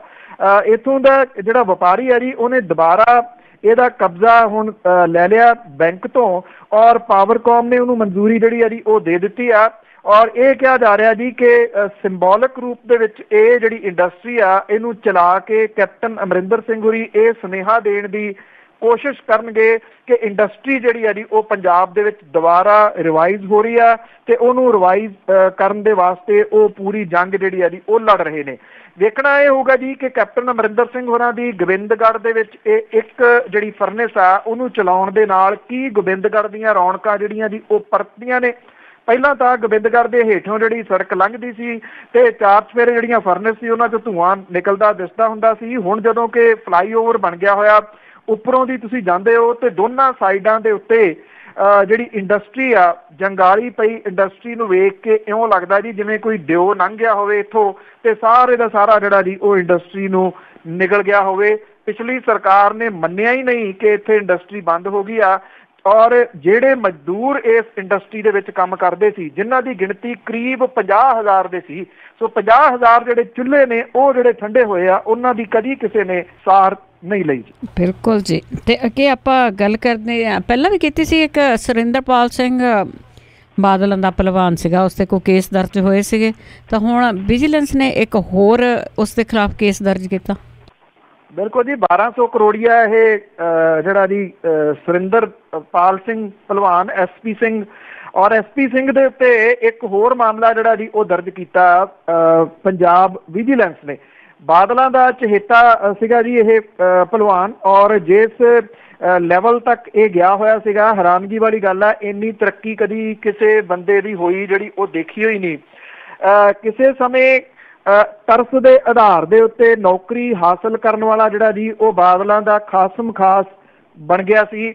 ਵਿਜੀਲੈਂਸ ਨੇ ਉਹਦੇ ਉੱਤੇ ਸ਼ਿਕੰਜਾ ਕੱਸਦਿਆਂ ਹੋਇਆ ਉਹਦੀ 1200 ਕਰੋੜ ਰੁਪਏ ਦੀ ਪ੍ਰਾਪਰਟੀ ਦਾ ਖੁਲਾਸਾ ਕੀਤਾ ਸੀਗਾ। ਜਿਹੜਾ ਵਿਜੀਲੈਂਸ ਹੈ ਜੀ ਉਹਨੇ ਹੁਣ ਸੁਰਿੰਦਰਪਾਲ ਦੇ ਉੱਤੇ ਗਲਤ ਨਾਮ ਜਨਮ ਪੱਤਰ ਜਿਹੜਾ ਪੇਸ਼ ਕਰਕੇ ਸਰਕਾਰੀ ਨੌਕਰੀ ਪ੍ਰਾਪਤ ਕਰਨ ਦਾ ਦੋਸ਼ ਲਾਇਆ। ਔਰ ਇਸ ਮਾਮਲੇ ਦੇ ਵਿੱਚ ਪੰਜਾਬ ਮੰਡੀ ਬੋਰਡ ਗਮਾਡਾ, ਪੰਜਾਬ ਸਕੂਲ ਸਿੱਖਿਆ ਬੋਰਡ ਦੇ ਅਧਿਕਾਰੀਆਂ ਤੇ ਸੰਬੰਧਿਤ ਮੁਲਾਜ਼ਮਾਂ ਨੂੰ ਵੀ ਨਾਮਜ਼ਦ ਜਿਹੜਾ ਜੀ ਉਹ ਕੀਤਾ ਗਿਆ। ਵਿਜੀਲੈਂਸ ਦੇ ਬੁਲਾਰੇ ਨੇ ਇਹ ਦੱਸਿਆ ਜੀ ਕਿ ਸੁਰਿੰਦਰਪਾਲ ਨੇ 28 ਜਨਵਰੀ 93 ਨੂੰ ਪੰਜਾਬ ਮੰਡੀ ਬੋਰਡ ਦੇ ਵਿੱਚ ਖਿਡਾਰੀ ਕੋਟੇ ਦੇ ਤਹਿਤ ਬਤੌਰ ਜੂਨੀਅਰ ਇੰਜੀਨੀਅਰ ਦੀ ਨੌਕਰੀ ਹਾਸਲ ਕੀਤੀ ਸੀ ਤੇ ਇਸ ਸਮੇਂ ਉਸ ਵੱਲੋਂ ਆਪਣੀ ਜਿਹੜੀ ਡੇਟ ਆਫ ਬਰਥ ਸੀਗੀ ਅਸਲ ਨਾਲੋਂ 4 ਸਾਲ ਘੱਟ ਭਾਵ ਦਸੰਬਰ 71 ਦਿਖਾਈ ਸੀ, ਜਦੋਂ ਕਿ ਉਹਦੀ ਅਸਲ ਜਿਹੜੀ ਡੇਟ ਆਫ ਬਰਥ ਹੈ ਉਹ 11 ਦਸੰਬਰ 67 ਦੀ ਹੈ। ਔਰ ਉਹਨੇ ਮਾਰਚ 84 ਦੇ ਵਿੱਚ 10ਵੀਂ ਪਾਸ ਕੀਤੀ ਸੀਗੀ। ਪੰਜਾਬ ਸਕੂਲ ਸਿੱਖਿਆ ਬੋਰਡ ਦੇ ਗਜਟ ਤੋਂ ਇਲਾਵਾ 1984 ਦੀ ਜਿਹੜੀ ਹੁੰਦੀ ਹੈ ਜੀ ਮਾਰਕਸ਼ੀਟ, ਉਹਦੇ ਉੱਤੇ ਜਨਮ ਦੀ ਤਰੀਕ 11 ਦਸੰਬਰ 67 ਦਰਸਾਈ ਗਈ ਹੈ, ਜਦੋਂ ਕਿ ਸਰਵਿਸ ਬੁੱਕ ਦੇ ਵਿੱਚ 11 ਦਸੰਬਰ 71 ਜਿਹੜੀ ਹੈ ਜੀ ਉਹ ਦਰਸਾਈ ਗਈ ਆ। ਇਹ ਵੀ ਪਤਾ ਲੱਗਾ ਕਿ ਵਿਜੀਲੈਂਸ ਵਿਭਾਗ ਨੇ ਉਹਦੀ ਪਤਨੀ ਤੋਂ ਵੀ ਲੰਬੀ ਪੁੱਛਗਿੱਛ ਜਿਹੜੀ ਹੈ ਜੀ ਉਹ ਕੀਤੀ ਆ, ਕਿਉਂਕਿ ਜਿਹੜੀਆਂ ਪ੍ਰਾਪਰਟੀਜ਼ ਬਹੁਤੀਆਂ ਬਣਾਈਆਂ ਨੇ ਇਹਨੇ ਕੰਪਨੀਆਂ ਬਣਾਈਆਂ ਸੀ ਆਪਣੀ ਮਾਂ ਦੇ ਨਾਂ ਤੇ, ਆਪਣੀ ਪਤਨੀ ਦੇ ਨਾਂ ਤੇ। ਜਿੰਨੇ ਕੰਟਰੈਕਟ ਸੀਗੇ ਸਰਕਾਰੀ ਉਹ ਇਹਨਾਂ ਕੰਪਨੀਆਂ ਨੂੰ ਦਿੰਦਾ ਸੀਗਾ, ਭਾਵ ਕਿ ਅੰਨਾ ਵੰਡੇ ਸੀਰਨੀ ਵਾਲੀ ਗੱਲ ਤਾਂ ਜਿਹੜੀ ਹੈ ਜੀ ਉਹ ਸੁਣੀ ਹੋਈ ਸੀ ਕਿ ਮੁੜ-ਮੁੜ ਆਪਣਿਆਂ ਨੂੰ ਇਸ ਪਿਓ ਦੇ ਪੁੱਤ ਨੇ ਕੁਝ ਜਿਹੜਾ ਜੀ ਬਾਹਰ ਕਿਸੇ ਕੰਪਨੀ ਨੂੰ ਜਾਣ ਹੀ ਨਹੀਂ ਦਿੱਤਾ, ਤਾਂ ਹੀ ਕਰਕੇ 1200 ਕਰੋੜ ਰੁਪਏ ਦੀ ਆਪਣੀ ਪ੍ਰਾਪਰਟੀ ਬਣਾ ਗਿਆ ਤੇ ਜਿਨ੍ਹਾਂ ਦਾ ਇਹ ਖਾਸਮ ਖਾਸ ਸੀਗਾ ਜੀ ਉਹਨਾਂ ਨੂੰ ਕੀ ਕੁਝ ਦਿੱਤਾ, ਕਿੰਨਾ ਬਣਾ ਕੇ ਦਿੱਤਾ, ਇਹਦੀ ਜਾਂਚ ਪਤਾ ਨਹੀਂ ਸਾਹਮਣੇ ਆਊਗੀ ਜਾਂ ਨਹੀਂ। ਬਿਲਕੁਲ ਜੀ, ਉਹ ਤਾਂ ਪੰਜਾਬ ਹੀ ਖਾ ਗਏ ਜਿਨ੍ਹਾਂ ਦਾ ਸੀਗਾ। ਅੱਗੇ ਆਪਾਂ ਕੇਜਰੀਵਾਲ ਦੀ ਜੇ ਗੱਲ ਕਰੀਏ ਤਾਂ ਉਸਨੇ ਇੱਕ ਬਿਆਨ ਦਿੱਤਾ ਕਿ ਦੇਸ਼ ਨੂੰ ਨਫ਼ਰਤ ਦੀ ਰਾਜਨੀਤੀ ਤੋਂ ਬਚਾਇਆ ਜਾਵੇ। ਜੀ ਜਿਹੜੇ ਉਹਨਾਂ ਦੇ ਹਲਕੇ ਨੇ ਦਿੱਲੀ ਦੇ, ਉਹਨਾਂ ਹਲਕਿਆਂ ਦੇ ਨਾਲ ਉਹਨਾਂ ਨੇ ਜਿਹੜਾ ਸੋਸ਼ਲ ਮੀਡੀਆ ਦੇ ਨਾਲ ਕੱਲ ਸੰਪਰਕ ਜਿਹੜਾ ਉਹ ਕੀਤਾ ਹੈਂਗਆਊਟ ਦੇ ਰਾਹੀਂ। ਕਾਫੀ ਲੰਮਾ ਸਮਾਂ ਤੱਕ ਜਿਹੜੇ ਸੀ ਉਹ ਹਲਕਾ ਵਾਈਜ਼ ਸਾਰਿਆਂ ਦੇ ਨਾਲ ਗੱਲਬਾਤ ਕਰਦੇ ਰਹੇ। ਅਰਵਿੰਦ ਕੇਜਰੀਵਾਲ ਹੋਰੀ ਪਿਛਲੇ ਕੁਝ ਸਮੇਂ ਤੋਂ ਚੁੱਪ ਨੇ, ਉਹਨਾਂ ਦਾ ਕੋਈ ਬਿਆਨ ਜਿਹੜਾ ਦੀ ਉਹ ਨਹੀਂ ਆ ਰਿਹਾ। ਇਸ ਮਸਲੇ ਦੇ ਉੱਤੇ ਜੋ ਕੁਝ ਹੋ ਰਿਹਾ ਜੀ, ਧਰਮ ਤੇ ਗਾਂ ਦੇ ਨਾਂ ਦੇ ਉੱਤੇ ਉਹਨਾਂ ਨੇ ਇਹ ਕਿਹਾ ਕਿ ਭੀੜਾਂ ਦੇ ਵੱਲੋਂ ਕਤਲ ਕੀਤੇ ਜਾ ਰਹੇ ਜਿਹੜੇ ਲੋਕ ਨੇ ਇਹ ਨਫ਼ਰਤ ਦੀ ਰਾਜਨੀਤੀ ਆ ਜਿਹੜੀ ਦੇਸ਼ ਨੂੰ ਨੁਕਸਾਨ ਪਹੁੰਚਾਊਗੀ। ਉਹਨਾਂ ਨੇ ਕਿਹਾ ਕਿ ਨਫ਼ਰਤ ਦੀ ਰਾਜਨੀਤੀ ਤੋਂ ਦੇਸ਼ ਨੂੰ ਜਿਹੜਾ ਉਹ ਬਚਾਇਆ ਜਾਣਾ ਚਾਹੀਦਾ। ਆਪਣੇ ਹਲਕੇ ਦੇ ਪਾਰਟੀ ਦੇ ਜਿੰਨੇ ਲੋਕ ਸੀ ਉਹਨਾਂ ਦੇ ਨਾਲ ਸੰਪਰਕ ਕਰਦਿਆਂ ਹੋਇਆ ਉਹਨਾਂ ਨੇ ਇਹ ਕਿਹਾ ਕਿ ਗਊ ਹੱਤਿਆ ਦੇ ਨਾਂ ਦੇ ਉੱਤੇ ਹੋ ਰਹੇ ਕਤਲਾਂ ਨੂੰ ਜਿਹੜਾ ਰੋਕਿਆ ਜਾਣਾ ਚਾਹੀਦਾ। ਉਹਨਾਂ ਕਿਹਾ ਕਿ ਭੀੜਾਂ ਦੇ ਵੱਲੋਂ ਧਰਮ ਤੇ ਗਊ ਦੇ ਨਾਂ ਤੇ ਕਤਲ ਕੀਤੇ ਜਾ ਰਹੇ ਨੇ ਔਰ ਇਹਦੇ ਪਿੱਛੇ ਕੁਝ ਹੀ ਸਿਆਸਤ ਜਿਹੜੀ ਆ ਉਹ ਲੱਗੀ ਹੋਈ ਆ। ਉਹਨਾਂ ਕਿਹਾ ਕਿ ਦੇਸ਼ ਨੂੰ ਨਫ਼ਰਤ ਦੀ ਰਾਜਨੀਤੀ ਤੋਂ ਬਚਾਉਣਾ ਹੋਊਗਾ। ਮੈਂ ਕਿਹਾ ਕਿ ਜੇ ਲੋਕ ਇਹ ਤਹੱਈਆ ਕਰ ਲੈਣ ਕਿ ਨਫ਼ਰਤ ਦੀ ਰਾਜਨੀਤੀ ਦੇ ਵਿੱਚ ਨਹੀਂ ਫਸਣਾ ਤਾਂ ਇਸ ਪਿੱਛੇ ਕੰਮ ਕਰ ਰਹੇ ਜਿਹੜੇ ਨੇਤਾ ਨੇ ਉਹਨਾਂ ਨੂੰ ਮੈਸੇਜ ਜਾ ਸਕਦਾ ਹੈ ਕਿ ਅਜਿਹੀਆਂ ਕਾਰਵਾਈਆਂ ਜਿਹੜੀਆਂ ਉਹ ਬਰਦਾਸ਼ਤ ਨਹੀਂ ਹੋਣਗੀਆਂ। ਇਹਦੇ ਵਿੱਚ ਉਹਨਾਂ ਨੇ ਇੱਕ ਜਿਹੜਾ ਘਟਨਾ ਦਾ ਜ਼ਿਕਰ ਵੀ ਕੀਤਾ ਕਿ ਝਾਰਖੰਡ ਦੇ ਵਿੱਚ ਇੱਕ ਭਾਰਤੀ ਜਨਤਾ ਪਾਰਟੀ ਦੇ ਆਗੂ ਨੂੰ ਭੀੜ ਦੇ ਰਾਹੀਂ ਗਾਵਾਂ ਦੇ ਨਾਂ ਦੇ ਉੱਤੇ ਇੱਕ ਕਥਿਤ ਕਤਲ ਦੇ ਦੋਸ਼ ਦੇ ਤਹਿਤ ਗ੍ਰਿਫਤਾਰ ਜਿਹੜਾ ਜੀ ਉਹ ਕੀਤਾ ਗਿਆ। ਔਰ ਪਿਛਲੇ ਦਿਨੀ ਫਰੀਦਾਬਾਦ ਦੇ ਖੰਦਾਵਲੀ ਇਲਾਕੇ ਦੇ ਵਿੱਚੋਂ ਦਿੱਲੀ ਸਦਰ ਬਾਜ਼ਾਰ ਦੇ ਵਿੱਚ ਈਦ ਦਾ ਸਮਾਨ ਖਰੀਦ ਕੇ ਪਰਤ ਰਹੇ ਜੁਨੈਦ ਤੇ ਉਹਦੇ ਦੋ ਭਰਾਵਾਂ ਨੂੰ ਧਰਮ ਤੇ ਗਾਂ ਦਾ ਮੀਟ ਖਾਣ ਵਰਗੇ ਤਾਨੇ ਮਾਰੇ ਗਏ, ਫਿਰ ਚਾਕੂਆਂ ਦੇ ਨਾਲ ਵਾਰ ਕਰਕੇ ਜ਼ਖਮੀ ਕੀਤਾ ਗਿਆ ਜਿਹਦੇ ਮਗਰੋਂ ਜੁਨੈਦ ਦੀ ਮੌਤ ਜਿਹੜੀ ਹੋ ਗਈ ਸੀ। ਇਹਨਾਂ ਸਾਰੀਆਂ ਘਟਨਾਵਾਂ ਦਾ ਜ਼ਿਕਰ ਕਰਦਿਆਂ ਉਹਨਾਂ ਨੇ ਇਹ ਗੱਲ ਕਹੀ ਕਿ ਲੋਕਾਂ ਨੂੰ ਸਮਝਣਾ ਪਊਗਾ ਕਿ ਨਫ਼ਰਤ ਦੀ ਇਹ ਰਾਜਨੀਤੀ ਜਿਹੜੇ ਕਰ ਰਹੇ ਲੋਕ ਨੇ ਉਹ ਮੁਲਕ ਨੂੰ ਡੋਬ ਦੇਣਗੇ ਜੇ ਉਹਨਾਂ ਦੀਆਂ ਸਾਜ਼ਿਸ਼ਾਂ ਸਫਲ ਹੁੰਦੀਆਂ ਰਹੀਆਂ। ਬਿਲਕੁਲ ਜੀ, ਗੱਲ ਤਾਂ ਇਹ ਆ ਕਿ ਲੋਕ ਕਦੋਂ ਸਮਝਣਗੇ ਇਸ ਚੀਜ਼ ਨੂੰ ਕਿ ਸਾਨੂੰ ਵਰਤਿਆ ਜਾ ਰਿਹਾ ਆ। ਤੇ ਅੱਗੇ ਆਪਾਂ ਗੱਲ ਕਰਦੇ ਹਾਂ ਕਿਸਾਨਾਂ ਦੇ ਕਰਜ਼ਿਆਂ ਦੀ ਤੇ ਕੈਪਟਨ ਅਮਰਿੰਦਰ ਸਿੰਘ ਨੇ ਕਿਸਾਨਾਂ ਨੂੰ ਬਚਾਉਣ ਲਈ ਆੜ੍ਹਤੀਆਂ ਦਾ ਤਰਲਾ ਮਾਰਿਆ। ਬਿਲਕੁਲ ਜੀ, ਮੁੱਖ ਮੰਤਰੀ ਹੋਰਾਂ ਨੇ ਪਿਛਲੇ ਦਿਨਾਂ ਦੇ ਵਿੱਚ ਜਿਹੜੀ ਦੀ ਮੁਲਾਕਾਤ ਕੀਤੀ ਸੀਗੀ ਵੱਖ-ਵੱਖ ਕਿਸਾਨ ਜਥੇਬੰਦੀਆਂ ਦੇ ਆਗੂਆਂ ਦੇ ਨਾਲ ਔਰ ਉਹਨਾਂ ਨੂੰ ਇਹ ਕਿਹਾ ਸੀਗਾ ਕਿ ਜਿੱਥੋਂ ਤੱਕ ਕਰਜ਼ਿਆਂ ਵਾਲੀ ਗੱਲ ਆ ਇਹ ਉਹਨਾਂ ਦੇ ਪ੍ਰਾਇਓਰਿਟੀ ਵਾਲੇ ਏਜੰਡੇ ਦੇ ਉੱਤੇ ਆ ਤੇ ਉਹ ਇਹਦਾ ਕੋਈ ਨਾ ਕੋਈ ਹੱਲ ਜਿਹੜਾ ਜੀ ਉਹ ਜ਼ਰੂਰ ਕੱਢਣਗੇ। ਉਹਨੇ ਕਿਹਾ ਸੀਗਾ ਕਿ 5 ਸਾਲ ਦੇ ਸਮੇਂ ਦੇ ਦੌਰਾਨ ਉਹ ਇਹਨੂੰ ਪ੍ਰਾਇਓਰਿਟੀ ਦੇ ਉੱਤੇ ਹੀ ਜਿਹੜਾ ਰੱਖਣਗੇ। ਹੁਣ ਆੜ੍ਹਤੀਆਂ ਦੇ ਨਾਲ ਇੱਕ ਮੁਲਾਕਾਤ ਜਿਹੜੀ ਆ ਜੀ ਉਹ ਚੰਡੀਗੜ੍ਹ ਦੇ ਵਿੱਚ ਕੈਪਟਨ ਅਮਰਿੰਦਰ ਸਿੰਘ ਹੋਰਾਂ ਨੇ ਕੀਤੀ ਆ। ਉਹਨਾਂ ਨੇ ਇਹ ਕਿਹਾ ਕਿ ਉਹ ਕਿਸਾਨਾਂ ਨੂੰ ਬਹੁਤ ਉੱਚੇ ਵਿਆਜ ਤੇ ਕਰਜ਼ੇ ਦੇਣ ਦੇ ਰੁਝਾਨ ਨੂੰ ਠੱਲ ਪਾਉਣ, ਜਦੋਂ ਕਿ ਆੜ੍ਹਤੀਆਂ ਨੇ ਕੈਪਟਨ ਅਮਰਿੰਦਰ ਸਿੰਘ ਨੂੰ ਕਿਹਾ ਕਿ ਉਹਨਾਂ ਨੂੰ ਕਿਸਾਨਾਂ ਵਾਸਤੇ ਰਕਮਾਂ ਵਿਆਜ ਤੇ ਚੁੱਕਣੀਆਂ ਪੈਂਦੀਆਂ ਨੇ ਜਿਹਦੇ ਕਰਕੇ ਉਹ ਮਜਬੂਰੀ ਵਸ ਕਿਸਾਨਾਂ ਨੂੰ 18% ਵਿਆਜ ਲਾਉਂਦੇ ਨੇ। ਆੜ੍ਹਤੀਆਂ ਦੇ ਵਿਆਜ ਨੂੰ 12% ਤੱਕ ਸੀਮਿਤ ਕਰਨਾ ਗਲਤ ਹੈ। ਕੈਪਟਨ ਨੇ ਸਮੂਹ ਆੜ੍ਹਤੀਆਂ ਨੂੰ ਇਹ ਵੀ ਨਿਰਦੇਸ਼ ਦਿੱਤੇ ਆ ਕਿ ਟਰੱਕ ਯੂਨੀਅਨਾਂ ਖਤਮ ਕਰ ਦਿੱਤੇ ਜਾਣ ਦੇ ਮੱਦੇਨਜ਼ਰ ਉਹ ਆਉਂਦੇ ਝੋਨੇ ਦੇ ਸੀਜ਼ਨ ਦੇ ਦੌਰਾਨ ਝੋਨੇ ਦੀ ਸੁਚੱਜੀ ਢੋਆ ਢੁਆਈ ਲਈ ਢੁਕਵੇਂ ਆਵਾਜਾਈ ਦੇ ਪ੍ਰਬੰਧ ਕਰਨਗੇ। ਆੜ੍ਹਤੀ ਫੈਡਰੇਸ਼ਨ ਜਿਹੜੀ ਆ ਜੀ ਉਹਨਾਂ ਨੇ ਕਿਹਾ ਕਿ ਕੈਪਟਨ ਅਮਰਿੰਦਰ ਸਿੰਘ ਹੋਰਾਂ ਨੇ ਕਿ ਅਸੀਂ ਇਹ ਸਾਰੇ ਪ੍ਰਬੰਧ ਕਰਾਂਗੇ, ਪਰ ਆੜ੍ਹਤੀਏ ਜਿਹੜੇ ਨੇ ਉਹ ਇਸ ਗੱਲ ਦੀ ਗਰੰਟੀ ਦੇਣ ਕਿ ਉਹ ਜ਼ਿਆਦਾ ਵਿਆਜ ਦੇ ਉੱਤੇ ਕਰਜ਼ਾ ਜਿਹੜਾ ਕਿਸਾਨਾਂ ਨੂੰ ਨਹੀਂ ਦੇਣਗੇ। ਉਹਨਾਂ ਇਹ ਵੀ ਕਿਹਾ ਕਿ ਜਿਹੜੇ ਆੜ੍ਹਤੀਏ ਬਹੁਤ ਹਾਈ ਵਿਆਜ ਦੇ ਉੱਤੇ ਕਿਸਾਨਾਂ ਨੂੰ ਕਰਜ਼ੇ ਦਿੰਦੇ ਨੇ ਉਹਨਾਂ ਨੂੰ ਇਸ ਫੈਡਰੇਸ਼ਨ ਦੇ ਵਿੱਚੋਂ ਜਿਹੜੀ ਆੜ੍ਹਤੀਆ ਐਸੋਸੀਏਸ਼ਨ ਆ ਇਹਦੇ ਵਿੱਚੋਂ ਕੱਢਿਆ ਜਾਵੇ। ਕੈਪਟਨ ਅਮਰਿੰਦਰ ਸਿੰਘ ਹੋਰਾਂ ਨੇ ਇਸ ਵਫਦ ਨੂੰ ਕਿਹਾ ਕਿ ਆੜ੍ਹਤੀ ਭਾਈਚਾਰੇ ਦੇ ਵਿੱਚ ਉਹਨਾਂ ਅਨਸਰਾਂ ਦੀ ਸ਼ਨਾਖਤ ਕੀਤੀ ਜਾਵੇ ਜਿਹੜੇ ਆਪਸੀ ਤੌਰ ਦੇ ਉੱਤੇ ਮਿੱਥੀ ਹੋਈ 1.5% ਵਿਆਜ ਦਰ ਹੈ ਜਿਹੜੀ ਕਿ ਸਾਲਾਨਾ 18% ਤੋਂ ਵੱਧ ਬਣਦੀ ਆ, ਉਹ ਜ਼ਿਆਦਾ ਵਸੂਲ ਜਿਹੜਾ ਜੀ ਉਹ ਕਰ ਰਹੇ ਨੇ। ਪੰਜਾਬ ਮੰਡੀ ਬੋਰਡ ਦੇ ਜਿਹੜੇ ਚੇਅਰਮੈਨ ਸੀ ਉਹਨਾਂ ਨੇ ਵੀ ਇਹ ਕਿਹਾ ਕਿ ਜਿਹੜੀਆਂ ਅਦਾਇਗੀਆਂ ਦੇ ਸੰਬੰਧੀ ਪਾਸਬੁੱਕਾਂ ਜਾਰੀ ਕਰਨ ਤਾਂ ਕਿ ਉਹਨਾਂ ਨੂੰ ਆਪਣੀਆਂ ਦੇਣਦਾਰੀਆਂ ਦੇ ਬਕਾਏ ਸੰਬੰਧੀ ਮੁਕੰਮਲ ਜਿਹੜੀ ਹੈ ਜੀ ਉਹ ਜਾਣਕਾਰੀ ਮਿਲ ਸਕੇ। ਜਿਹੜੇ ਇਹ ਵਫਦ ਸੀਗਾ ਜੀ ਉਹਨੇ ਵੀ ਆਪਣੀਆਂ ਕੁਝ ਮੁਸ਼ਕਲਾਂ ਜਿਹੜੀਆਂ ਸੀਗੀਆਂ ਉਹ ਸਰਕਾਰ ਦੇ ਸਾਹਮਣੇ ਰੱਖੀਆਂ, ਪਰ ਸਰਕਾਰ ਨੇ ਇਹ ਗੱਲ ਕਹੀ ਜੀ ਕਿ ਪਹਿਲਾਂ ਤੁਸੀਂ ਇਹ ਕਰਕੇ ਆਓ ਕਿ ਇੱਕ ਤਾਂ ਵਿਆਜ ਜਿਹੜਾ ਘੱਟ ਲਿਆ ਜਾਊਗਾ ਕਿਸਾਨਾਂ ਤੋਂ, ਦੂਸਰਾ ਜਿਹੜੀਆਂ ਪਾਸਬੁੱਕਾਂ ਹੋਣਗੀਆਂ। ਹੁਣ ਸਵਾਲ ਇਹ ਆ ਕਿ ਆੜ੍ਹਤੀਏ ਸਾਰੇ ਨਹੀਂ ਪਰ ਬਹੁਤ ਸਾਰੇ ਇਸ ਤਰ੍ਹਾਂ ਦੇ ਜਿਹੜੇ ਹੈਗੇ ਨੇ ਜਿਹੜੇ ਕਮਾਉਂਦੇ ਹੀ ਵਹੀਆਂ ਤੋਂ ਨੇ। ਇੱਕ ਪੁਰਾਣੀ ਕਹਾਵਤ ਜਿਹੜੀ ਚੱਲਦੀ ਹੁੰਦੀ ਸੀ ਵੀ ਇੱਕ ਉਹ ਭਾਦੋਂ ਤੇ ਇੱਕ ਉਹ ਭਾਦੋਂ, ਦੋ ਭਾਦੋਂ ਜਿਹੜੇ ਸੀਗੇ ਜੀ ਉਹਦੇ ਵਿੱਚ ਜੋੜ ਦਿੱਤੇ ਜਾਂਦੇ ਸੀਗੇ, ਉਹ ਜਿਹੜੇ ਕਿ ਕਿਸਾਨ ਦੀ ਲੁੱਟ ਕਰਦੇ ਸੀ ਔਰ ਉਹ ਜਿਹੜਾ ਸਾਰਾ ਕੁਛ ਹੈ ਜੀ ਬਦਲਿਆ ਨਹੀਂ। ਅੱਜ ਵੀ ਉਸੇ ਹੀ ਤਰੀਕੇ ਦੇ ਨਾਲ ਸਾਰਾ ਕੁਛ ਜਿਹੜਾ ਜੀ ਉਹ ਚੱਲ ਰਿਹਾ ਜਿਹਦੇ ਵਿੱਚ ਕਿਸਾਨ ਪੰਜਾਬ ਦਾ ਲੁੱਟ ਹੋ ਰਿਹਾ। ਹੁਣ ਵੇਖਣਾ ਇਹ ਹੋਊਗਾ ਕਿ ਆੜ੍ਹਤੀ ਐਸੋਸੀਏਸ਼ਨ ਜਿਹੜੀ ਹੈ ਜੀ ਉਹ ਕਿੰਨੀਆਂ ਕੁ ਗੱਲਾਂ ਕੈਪਟਨ ਸਾਹਿਬ ਦੀਆਂ ਮੰਨਦੀ ਹੈ। ਬਿਲਕੁਲ ਜੀ, ਕਿਤੇ ਉਹਦੇ ਨਾਲ ਭਾਗੀਦਾਰ ਨਹੀਂ ਬਣ ਜਾਂਦੇ। ਅੱਗੇ ਆਪਾਂ ਗੱਲ ਕਰਦੇ ਹਾਂ ਕਿ ਬਹੁਤ ਸਾਰੇ ਲੋਕ ਆ ਜਿਹੜੇ ਉਹ ਬਹੁਤ ਅਮੀਰ ਹੋ ਗਏ ਆ। ਕੋਈ ਹੈਲੀਕਾਪਟਰਾਂ 'ਚ ਘੁੰਮਦਾ, ਕੋਈ ਮਹਿੰਗੀਆਂ ਗੱਡੀਆਂ ਵਿੱਚ ਘੁੰਮਦਾ, ਪਰ ਗਰੀਬ ਦੀ ਸਵਾਰੀ ਤਾਂ ਸਾਈਕਲ ਆ ਨਾ। ਪਰ ਇਸ ਦੇ ਉੱਤੇ ਵੀ GST ਲੱਗੀ। ਬਿਲਕੁਲ ਜੀ, ਆਮ ਲੋਕਾਂ ਦੇ ਉੱਤੇ GST ਤਾਂ ਜਿਹੜੀ ਜੀ ਉਹ ਲੱਗ ਗਈ। ਢਾਬੇ ਦਾ ਖਾਣਾ ਸਭ ਤੋਂ ਜਿਹੜਾ ਜੀ ਉਹ ਸਸਤਾ ਸਮਝਿਆ ਜਾਂਦਾ ਕਿ ਢਾਬੇ ਦੇ ਉੱਤੇ ਜਿਹੜਾ ਕੋਈ ਵਿਅਕਤੀ ਹੈ ਜੀ ਉਹ 50-60 ਰੁਪਏ ਦੇ ਵਿੱਚ ਚੰਗੀ ਰੋਟੀ ਜਿਹੜੀ ਆ ਉਹ ਖਾ ਲੈਂਦਾ। ਤੇ ਪਹਿਲਾਂ 6% ਲੱਗਦਾ ਸੀਗਾ ਜੀ ਢਾਬਿਆਂ ਦੇ ਉੱਤੇ ਟੈਕਸ। ਹੁਣ ਇਹ ਟੈਕਸ ਜਿਹੜਾ ਜੀ 12% ਲੱਗੂਗਾ ਢਾਬਿਆਂ ਦੇ ਉੱਤੇ। ਸੋ ਸਾਰੇ ਦੇ ਸਾਰੇ ਜਿਹੜੇ ਢਾਬੇ ਨੇ ਉਹ GST ਦੇ ਘੇਰੇ ਦੇ ਵਿੱਚ ਆ ਗਏ ਨੇ। ਉੱਥੇ ਰੋਟੀ ਖਾਣੀ ਆਮ ਬੰਦੇ ਦੀ ਜਿਹੜੀ ਹੈ ਜੀ ਉਹ ਮਹਿੰਗੀ ਹੋ ਗਈ ਹੈ। ਵੈਸੇ ਇੱਕ ਪਾਸੇ ਇਹ ਕਿਹਾ ਜਾ ਰਿਹਾ ਜੀ ਕਿ ਘੱਟ ਪੈਸਿਆਂ ਦੇ ਵਿੱਚ ਰੋਟੀ ਖਾਣ ਦੇ ਵਾਸਤੇ ਰਸੋਈਆਂ ਜਿਹੜੀਆਂ ਉਹ ਖੋਲ੍ਹਣ ਦੇ ਯਤਨਾਂ ਦੇ ਵਿੱਚ ਸਰਕਾਰ। ਦੂਜੇ ਪਾਸੇ ਆਮ ਬੰਦੇ ਦਾ ਜਿਹੜਾ ਖਾਣਾ ਉਹ ਵੀ ਹੁਣ ਮਹਿੰਗਾ ਹੋ ਗਿਆ, ਉਹਨੂੰ 12% ਟੈਕਸ ਜਿਹੜਾ ਜੀ ਉਹ ਦੇਣਾ ਪਊਗਾ। ਬੇਸ਼ੱਕ ਕੋਈ ਇਹ ਸੋਚੇ ਕਿ ਜਿਹੜੀ 100 ਰੁਪਏ ਦੀ ਖਾਧਾ ਤਾਂ ਉਹਦੇ 'ਤੇ 12% ਟੈਕਸ ਕਿੰਨਾ ਕੁ ਹੈ, ਪਰ ਜੇ ਇੱਥੇ ਆਮ ਬੰਦੇ ਨੂੰ ਰੱਖ ਕੇ ਜਿਹੜਾ ਜੀ ਉਹ ਦੇਖਿਆ ਜਾਵੇ, ਉਹ ਪਹਿਲਾਂ ਜੇਬ ਦੇ ਵਿੱਚ ਜੇ ਉਹਨੇ ਸ਼ਹਿਰ ਆਉਣਾ ਤਾਂ ਉਹ ਪਾ ਕੇ ਤੁਰਦਾ ਵੀ 10 ਰੁਪਏ ਜਾਂ 20 ਰੁਪਏ ਕਿਰਾਇਆ ਜਾਣ ਦਾ ਤੇ ਇੰਨਾ ਆਉਣ ਦਾ, ਤੇ ਉਹਦੇ ਪੱਲੇ ਜਿੰਨੇ ਕੁ ਬਚਦੇ ਆ ਉਹਦੇ ਵਿੱਚ ਉਹਨੂੰ ਹੁਣ ਰੋਟੀ ਖਾਣੀ ਵੀ ਜਿਹੜੀ ਆ ਉਹ ਮਹਿੰਗੀ ਹੋ ਜਾਊਗੀ। ਦੂਜੇ ਪਾਸੇ ਆਮ ਲੋਕਾਂ ਦੀ ਜਿਹੜੀ ਸਵਾਰੀ ਆ ਸਾਈਕਲ, ਇਹਨੂੰ ਇਸ ਤੋਂ ਬਾਹਰ ਰੱਖਿਆ ਜਾਣਾ ਚਾਹੀਦਾ ਸੀ ਤਾਂ ਕਿ ਕਿਸੇ ਤਰੀਕੇ ਦੇ ਨਾਲ ਸਾਈਕਲ ਨੂੰ ਪ੍ਰਮੋਟ ਕੀਤਾ ਜਾਂਦਾ, ਪਰ ਇਸ ਤਰ੍ਹਾਂ ਕੁਝ ਹੋਇਆ ਨਹੀਂ। GST ਜਿਹੜੀ ਆ ਜੀ ਉਹ ਲਾਗੂ ਹੋਣ ਤੋਂ ਬਾਅਦ ਗਰੀਬ ਲੋਕਾਂ ਦੀ ਜਿਹੜੀ ਸਵਾਰੀ ਆ ਸਾਈਕਲ, ਇਹਦੇ ਉੱਤੇ ਵੀ GST ਲੱਗਣ ਮਗਰੋਂ ਬੇਸ਼ੱਕ ਪੰਜਾਬ ਦੇ ਵਿੱਚ ਤਾਂ ਸਾਈਕਲ ਜਿਹੜਾ ਜੀ ਉਹ ਸਸਤਾ ਹੋਊਗਾ, ਪਰ UP ਤੇ ਬਾਕੀ ਸੂਬਿਆਂ ਦੇ ਵਿੱਚ ਜਿਹੜਾ ਜੀ ਲੋਕਾਂ ਨੂੰ ਸਾਈਕਲ ਪਹਿਲਾਂ ਨਾਲੋਂ ਮਹਿੰਗੇ ਭਾਅ ਦੇ ਉੱਤੇ ਖਰੀਦਣਾ ਜਿਹੜਾ ਜੀ ਉਹ ਪਊਗਾ। UP ਸਣੇ ਕਈ ਰਾਜਾਂ ਨੇ ਪਹਿਲਾਂ ਸਾਈਕਲ ਨੂੰ ਵੈਟ ਮੁਕਤ ਰੱਖਿਆ ਹੋਇਆ ਸੀਗਾ, ਪਰ GST ਜਿਹੜਾ ਸਾਈਕਲ ਦੇ ਉੱਤੇ 12% ਟੈਕਸ ਲਾਗੂ ਕੀਤਾ ਗਿਆ। ਉੱਤਰ ਪ੍ਰਦੇਸ਼, ਦਿੱਲੀ, ਛੱਤੀਸਗੜ੍ਹ, ਮੱਧ ਪ੍ਰਦੇਸ਼ ਰਾਜਾਂ ਦੇ ਵਿੱਚ 3000 ਰੁਪਏ ਦੀ ਕੀਮਤ ਵਾਲਾ ਸਾਈਕਲ 150 ਤੋਂ 200 ਰੁਪਏ ਤੱਕ ਮਹਿੰਗਾ ਹੋ ਗਿਆ, ਜਦੋਂ ਕਿ ਪੰਜਾਬ ਦੇ ਵਿੱਚ ਜਿਹੜਾ ਜੀ ਇਹ 100 ਰੁਪਏ ਸਸਤਾ ਹੋਊਗਾ। ਪੰਜਾਬ ਸਣੇ ਕਈ ਰਾਜਾਂ ਦੇ ਵਿੱਚ ਸਾਈਕਲ ਦੇ ਉੱਤੇ ਵੈਟ ਦੀ ਦਰ 6.5% ਤੇ 2% ਸੈਂਟਰਲ ਐਕਸਾਈਜ਼ ਡਿਊਟੀ ਵੱਖਰੀ ਲੱਗ ਰਹੀ ਸੀ।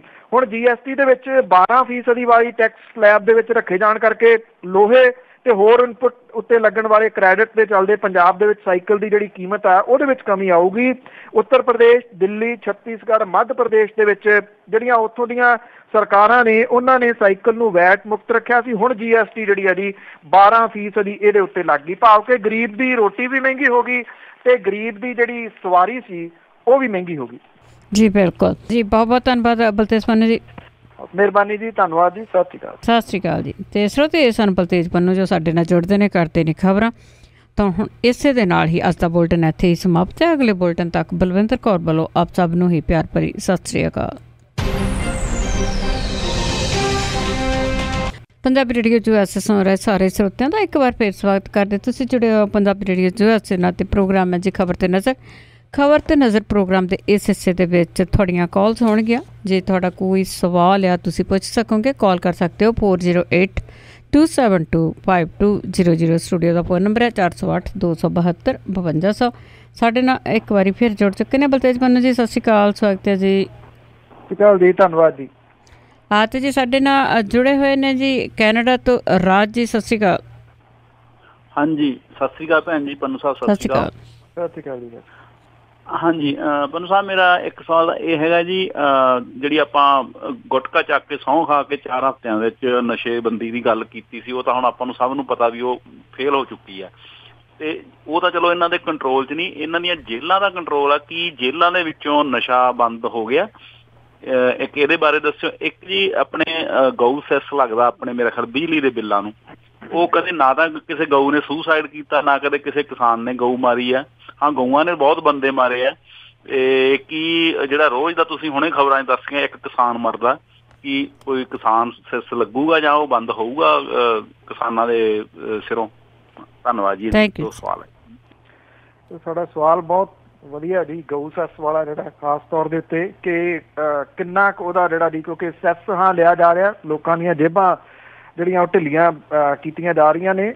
ਹਾਲਾਤ ਜਿਹੜੇ ਆ ਜੀ ਇਹ ਆ, ਪਹਿਲਾਂ ਤਾਂ ਜਿਹੜੇ ਗਊ ਰੱਖਿਅਕ ਸੀਗੇ ਉਹਨਾਂ ਨੇ, ਜਿਹੜੇ ਲੋਕ ਚਮੜੇ ਦਾ ਕੰਮ ਕਰਦੇ ਆ, ਜਿਹੜੇ ਮਰੇ ਹੋਏ ਪਸ਼ੂਆਂ ਨੂੰ ਚੁੱਕ ਕੇ ਉਹਨਾਂ ਦਾ ਚਮੜਾ ਜਿਹੜਾ ਲਾਉਂਦੇ ਆ, ਕਿਉਂਕਿ ਇਹ ਖਾਸ ਵਰਗ ਹੈ, ਆਪਾਂ ਸਾਰਿਆਂ ਨੂੰ ਪਤਾ, ਇੱਥੋਂ ਹੀ ਗਏ ਆ, ਉਹਨਾਂ ਵਿਚਾਰਿਆਂ ਦੇ ਉੱਤੇ ਮੁਸੀਬਤ ਜਿਹੜੀ ਆ ਜੀ ਇਹ ਪਾਉਂਦੇ ਸੀਗੇ। ਹੁਣ GST ਲੱਗ ਗਈ ਉਹਨਾਂ ਦੇ ਉੱਤੇ।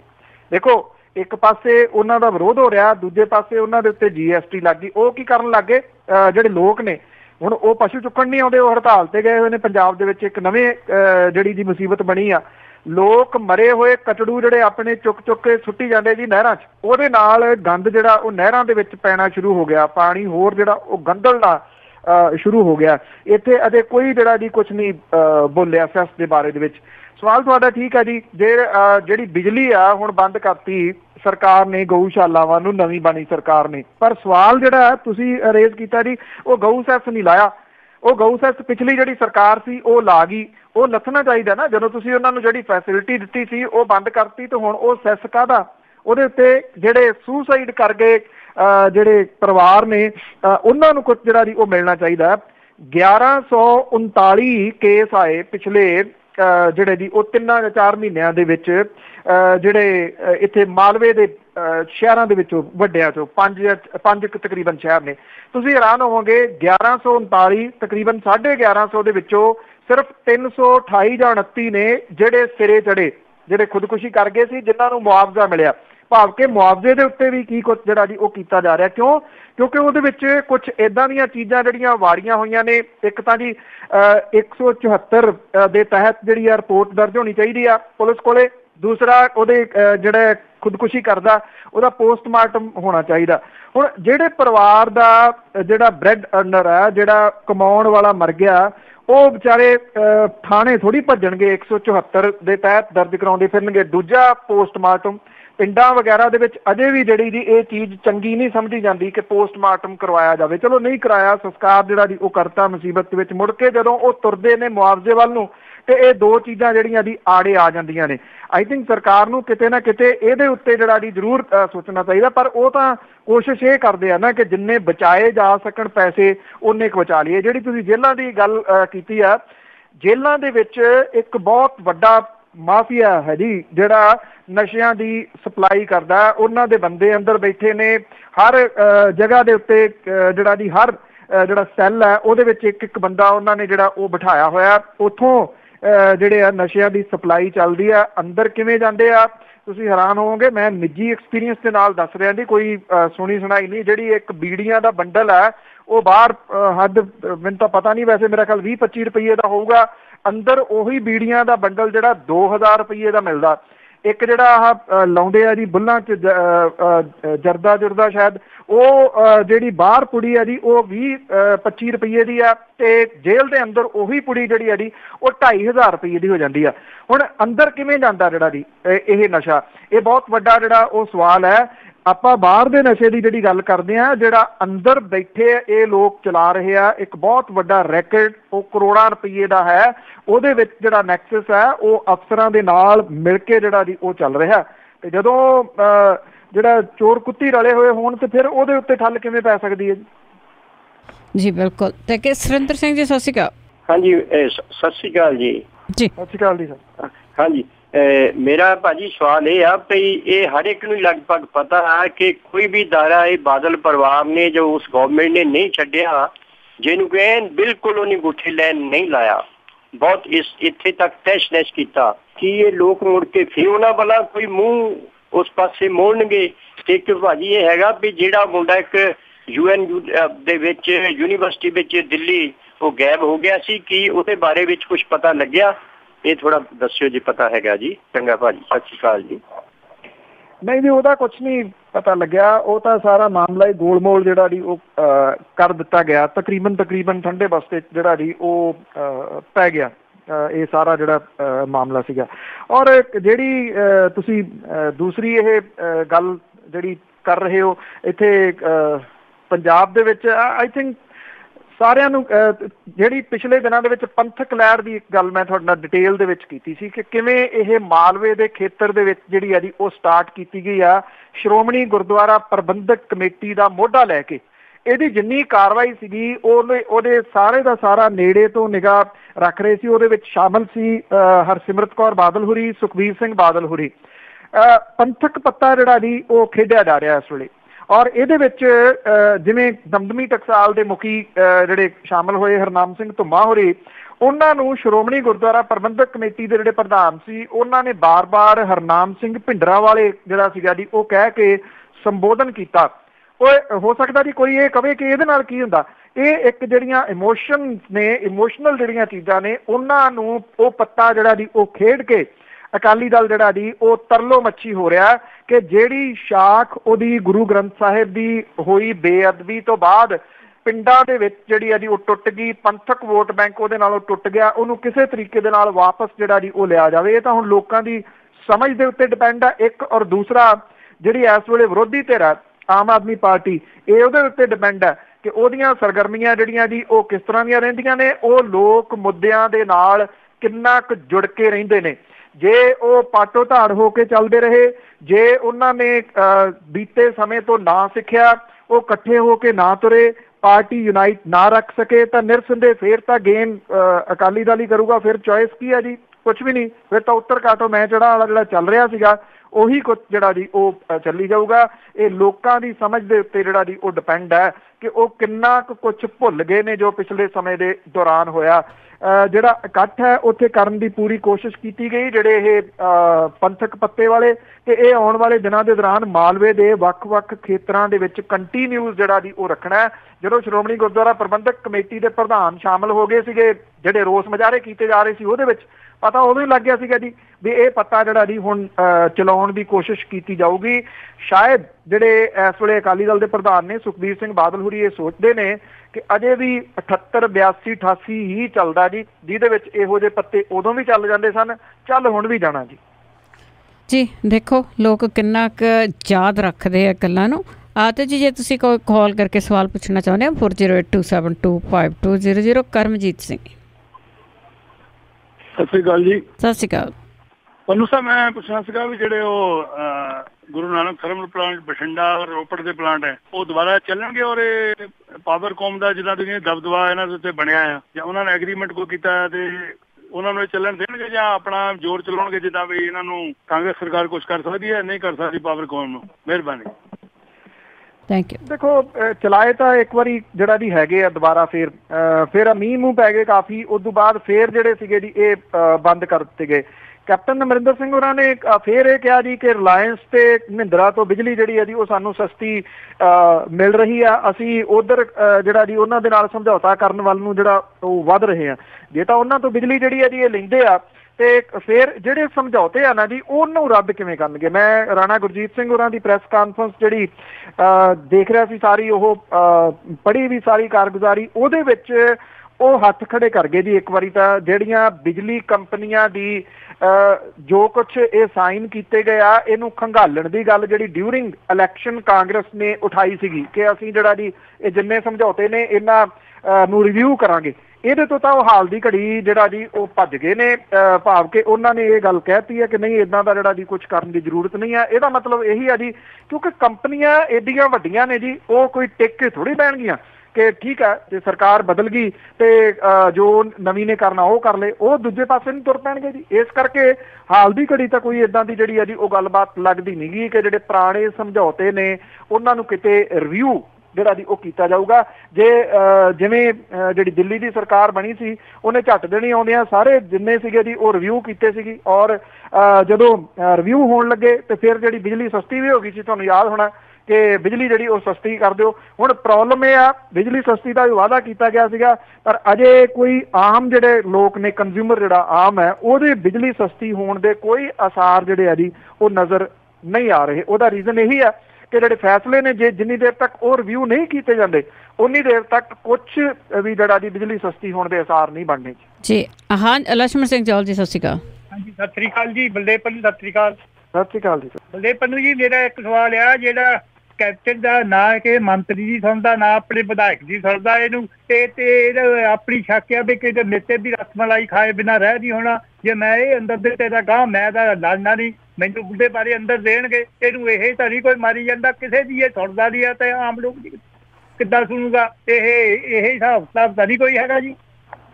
Thank you. ਜਿਹੜੀ ਇੱਕ ਇੰਟਰਵਿਊ ਚੰਡੀਗੜ੍ਹ ਦੇ ਜਿਹੜਾ ਅਖਬਾਰ ਸਮੂਹ ਆ ਉਹਦੇ ਵਿੱਚ ਛਪੀ ਸੀਗੀ 2 ਦਿਨ ਪਹਿਲਾਂ ਕੈਪਟਨ ਸਾਹਿਬ ਦੀ, ਜਿਹੜੀ ਇੰਟਰਵਿਊ ਉਹ ਹੈ, ਜੇ ਉਹਨੂੰ ਤੁਸੀਂ ਉਹਦੀ ਘੋਖ ਪੜਤਾਲ ਕਰੋ ਤਾਂ ਗੱਲ ਇਹੀ ਹੈ ਜੀ, ਉਹ ਇਸ ਪੱਖੋਂ ਤਾਂ ਹੱਥ ਜਿਹੜਾ ਜੀ ਉਹ ਖੜੇ ਕਰ ਗਏ ਕਿ ਮੈਂ ਕੋਈ ਜਿਹੜੀ ਬਦਲੇ ਦੀ ਰਾਜਨੀਤੀ ਨਹੀਂ ਕਰਨੀ।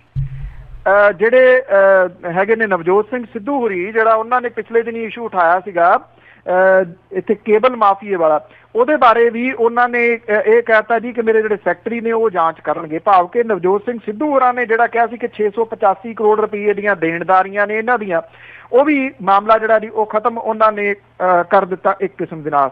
ਸਵਾਲ ਇਹ ਨਹੀਂ ਗਾ ਜੀ ਕਿ ਬਦਲੇ ਦੀ ਰਾਜਨੀਤੀ ਹੋਵੇ। ਬਦਲੇ ਦੀ ਰਾਜਨੀਤੀ ਕੋਈ ਵੀ ਪੰਜਾਬੀ ਜਿਹੜਾ ਜੀ ਉਹ ਨਹੀਂ ਚਾਹੁੰਦਾ ਵੀ ਇਹੀ ਕਿਉਂ ਹੋਵੇ, ਉਹ ਹੁਣ ਉਹਨਾਂ ਨੂੰ ਅੰਦਰ ਦੇ ਦੇਣ, ਉਹ ਹੁਣ ਉਹਨਾਂ ਨੂੰ ਅੰਦਰ ਦੇ ਦੇਣ। ਇਹ ਨਹੀਂ ਹੋਣਾ ਚਾਹੀਦਾ, ਕਿਸੇ ਹਾਲਤ ਨਹੀਂ ਹੋਣਾ ਚਾਹੀਦਾ। ਪਰ ਸਵਾਲ ਇਹ ਆ, ਜਿਹੜੇ ਲੋਕਾਂ ਨੇ ਪੰਜਾਬ ਨੂੰ ਮੌਜੂਦਾ ਸਥਿਤੀ ਦੇ ਵਿੱਚ ਪਾਇਆ, ਇੱਥੋਂ ਤੱਕ ਜਿਹੜਾ ਜੀ ਪਹੁੰਚਾਇਆ ਉਹਨਾਂ ਨੇ, ਥੋੜਾ ਕੁਝ ਰੋਜ਼ ਤਾਂ ਜਿਹੜਾ ਜੀ ਉਹ ਸਾਂਝਾ ਕਰ ਰਹੇ ਆ, ਉਹ 1200 ਕਰੋੜ ਖਾ ਗਿਆ, ਉਹ 1000 ਕਰੋੜ ਖਾ ਗਿਆ, ਉਹ ਹੋ ਗਿਆ, ਆਹ ਹੋ ਗਿਆ, ਇੰਨਾ ਕੁਝ ਹੋ ਰਿਹਾ।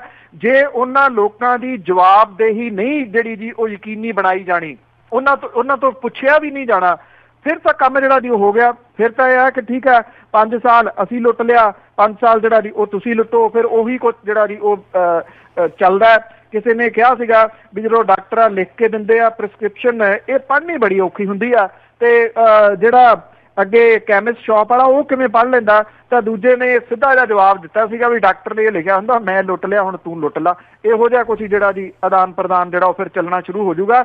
ਇਸ ਕਰਕੇ ਜਿਹੜੀ ਉਹ ਇੰਟਰਵਿਊ ਆ ਜੀ ਜਿਹੜੀ ਕੈਪਟਨ ਸਾਹਿਬ ਦੀ, ਉਹਨੇ ਸਵਾਲੀਆ ਚਿੰਨ੍ਹ ਤਾਂ ਜਿਹੜੇ ਆ ਜੀ ਉਹ ਖੜੇ ਕਰ ਦਿੱਤੇ ਆ ਵੀ ਕੋਈ ਜਵਾਬਦੇਹੀ ਜਿਹੜੀ ਆ ਜੀ ਉਹ ਨਹੀਂ ਹੋਣੀ ਆਉਣ ਵਾਲੇ ਦਿਨਾਂ ਦੇ ਦੌਰਾਨ।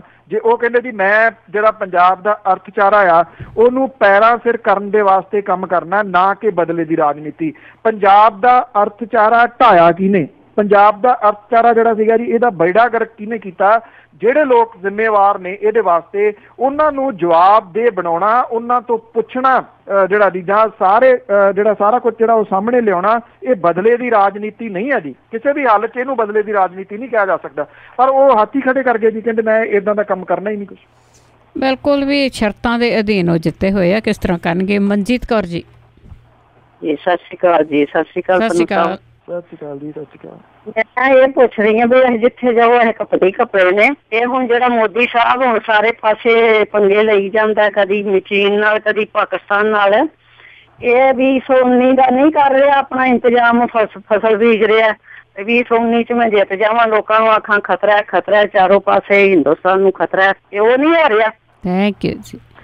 ਦੇਖੋ ਤਿਆਰੀ ਤਾਂ ਸਾਰੀ ਜਿਹੜੀ ਹੈ ਜੀ ਉਹ 19 ਦੀ ਹੋਈ ਆ, ਇਹਦੇ ਵਿੱਚ ਤਾਂ ਕੋਈ ਦੋ ਰਾਵਾਂ ਜਿਹੜੀਆਂ ਉਹ ਹੈ ਨਹੀਂ ਗੀਆਂ।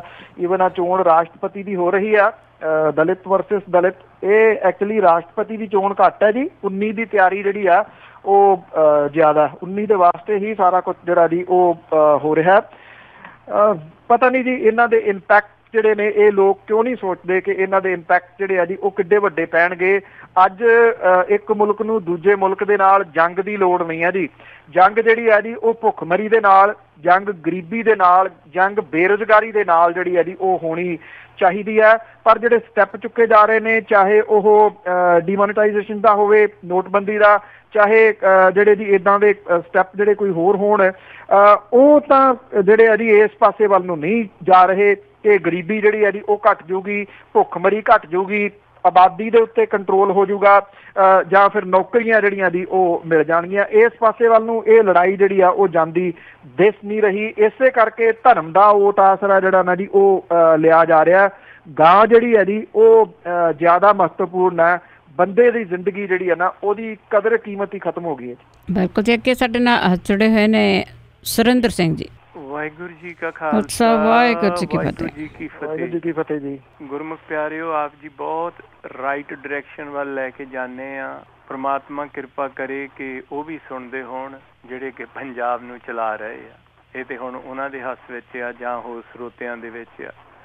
ਮੇਰਾ ਇੱਕ ਇਹ ਸਵਾਲ ਆ, ਕਿਉਂਕਿ ਆਰਥਿਕ ਜੀਵਨ ਜਿਹੜਾ ਆ, ਆਰਥਿਕ ਤਰੱਕੀ ਆ, ਉਹ ਤੇ ਹੋ ਸਕਦਾ ਆ ਸਰਕਾਰਾਂ ਕੁਛ ਕਰ ਦੇਣਗੀਆਂ। ਸਮਾਜਿਕ ਤੇ ਅਖਲਾਕ ਨੂੰ ਉੱਤੇ ਚੁੱਕਣ ਦੇ ਲਈ ਜਾਂ ਤੇ ਫਿਰ ਤੁਹਾਨੂੰ ਧਰਮ ਦਾ ਆਸਰਾ ਲੈਣਾ ਪੈਂਦਾ ਆ, ਜਾਂ ਫਿਰ ਹੋਰ ਕੋਈ ਸਮਾਜਿਕ ਇਸ ਤਰ੍ਹਾਂ ਦੀਆਂ ਸੁਸਾਇਟੀਆਂ ਆ ਜਾਂ ਪ੍ਰਭਾਵ ਆ।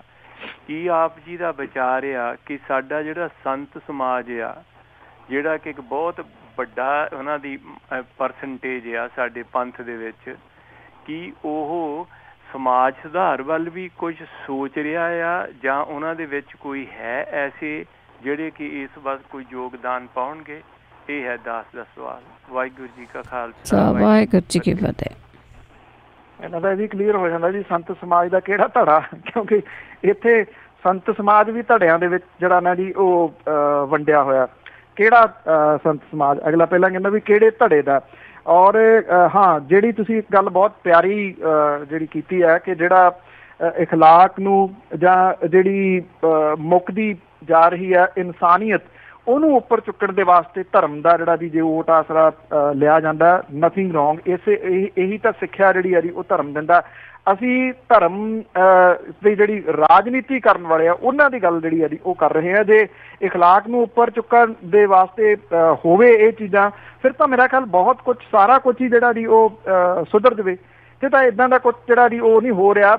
ਹਾਂ, ਜਿਹੜੇ ਸੋਸ਼ਲ ਐਕਟੀਵਿਟੀਜ਼ ਨੇ ਇਹਦੇ ਵਿੱਚ ਜਿਹੜਾ ਜੀ ਇਹਨਾਂ ਲੋਕਾਂ ਨੂੰ ਆਉਣਾ ਚਾਹੀਦਾ ਸੀ, ਆਏ ਨਹੀਂ। ਆਪਣੇ ਬਹੁਤ ਵੱਡੇ ਵੱਡੇ ਡੇਰੇ ਜਿਹੜਾ ਜੀ ਉਹ ਹੋ ਗਏ। ਮੈਨੂੰ ਪਤਾ ਇੱਕ ਬਹੁਤ ਵੱਡੇ ਡੇਰੇ ਦੇ ਨਾਲ ਲੱਗਵਾ ਕੁੜੀਆਂ ਦਾ ਸਕੂਲ ਜਿਹੜਾ ਜੀ ਉਹਦੀ ਹਾਲਤ ਜਿਹੜੀ ਹੈ ਜੀ ਐਸੀ ਬਦਤਰ ਹੈ ਕਿ 2-4 ਮੀਂਹ ਮੋਟੇ ਪੈ ਗਏ ਤੇ ਉਹਦੀਆਂ ਛੱਤਾਂ ਤੱਕ ਡਿੱਗ ਪੈਣੀਆਂ। ਉਹਨਾਂ ਨੂੰ ਉਹ ਨਹੀਂ ਦਿਸਦਾ ਜੀ, ਉਹਨਾਂ ਨੂੰ ਇਹ ਦੀਦਾ ਕਿ ਸਾਡੇ ਵਾਲਾ ਗੁੰਬਦ ਜਿਹੜਾ ਉਹ ਕਿੱਡਾ ਕੁ ਵੱਡਾ ਹੋ ਗਿਆ ਤੇ ਹੁਣ ਸਾਡੇ ਕੋਲੇ ਗੱਡੀ ਕਿਹੜੀ ਆ। ਇਸ ਕਰਕੇ ਦੀਵੇ ਥੱਲੇ ਹਨੇਰਾ ਹੀ ਆ। ਸਹੀ ਪੁੱਛੋ ਤਾਂ ਮਾਫ਼ ਕਰਨਾ ਜੀ, ਕਿਸੇ ਦੀਆਂ ਭਾਵਨਾਵਾਂ ਹਰਟ ਨਾ ਹੋ ਜਾਣ, ਪਰ ਇਹ ਦੀਵੇ ਥੱਲੇ ਹਨੇਰਾ ਜੀ ਇੱਥੇ। ਇਹ ਕਿਆ ਨੇ ਮਨਜੀਤ ਸਿੰਘ ਜੀ, ਸਤਿ ਸ਼੍ਰੀ ਅਕਾਲ। ਹਾਂਜੀ, ਵਾਹਿਗੁਰੂ ਜੀ ਕਾ ਖਾਲਸਾ, ਵਾਹਿਗੁਰੂ ਜੀ ਕੀ ਫਤਿਹ। ਫਤਿਹ ਜੀ ਫਤਿਹ। ਮੇਰੇ 2-3 ਕੁਐਸਚਨ ਦਿੰਦੇ ਜੀ। ਨੰਬਰ 1, ਜਿਹੜਾ ਨਹਿਰ ਦਾ ਮਸਲਾ ਸੀ ਉਹ ਹੁਣ ਸ਼ਾਂਤ ਹੋ ਗਿਆ ਕਿ ਸੁਪਰੀਮ ਕੋਰਟ ਨੇ ਵੀ ਉਹਦੀ ਫਾਈਲ ਠੱਪ ਦਿੱਤੀ ਹੈ? ਉਹਦੇ ਜਿਹੜੇ ਆਸਾਰ ਬਣੇ ਸੀ ਝਗੜੇ ਦੇ, ਔਰ ਸੁਪਰੀਮ ਕੋਰਟ ਵੀ ਹਰਿਆਣੇ ਦੇ ਹੱਕ ਵਿੱਚ ਬੋਲ ਰਿਹਾ ਸੀ, ਉਹਦਾ ਕੀ ਬਣਿਆ? ਦੂਜਾ ਨੰਬਰ 2, ਕਿ ਜਿਹੜੇ ਪੰਜਾਬ ਦੇ ਹਾਲਾਤ ਨੇ ਉਹ ਫਿਰ ਉਧਰ ਐਮਰਜੈਂਸੀ ਵਾਲੇ ਬਣਦੇ ਜਾ ਰਹੇ ਨੇ, ਜਾਂ ਜਿਹੜੇ ਪਾਰਟੀਆਂ ਦੀ ਝਗੜਾ ਜਾਂ ਜਿਹੜਾ ਮਹਾਰਾਜ ਦੀ ਬੇਦਬੀ ਦਾ ਜਾਂ ਪੱਗਾਂ ਲੱਥਣੀਆਂ, ਇਹ ਸਾਰੇ ਜਿਹੜੇ ਹੋ ਰਹੇ ਨੇ ਕਾਂਡ, ਇਹ ਕੀ ਕਿਸੇ ਝਗੜੇ ਦੀ ਸਮੂਲੀਅਤ ਨਜ਼ਰ ਆਉਂਦੀ ਹੈ ਵੀ ਕੱਲ ਨੂੰ ਕੀ ਬਣਨ ਵਾਲਾ ਪੰਜਾਬ ਦਾ? ਤੇ ਤੀਜਾ ਨੰਬਰ, ਹੁਣ ਕੈਪਟਨ ਆ ਗਿਆ, ਹੁਣ ਇਹਨੂੰ ਪੰਜਾਬ ਦੇ ਹੱਕ ਦਾ ਨਜ਼ਰ ਨਹੀਂ ਆਉਂਦਾ ਵੀ ਜਿਹੜਾ ਚੰਡੀਗੜ੍ਹ ਪੰਜਾਬ ਦਾ ਹੈ ਤਾਂ ਪੰਜਾਬ ਨੂੰ ਦਵਾਵੇ। Thank you.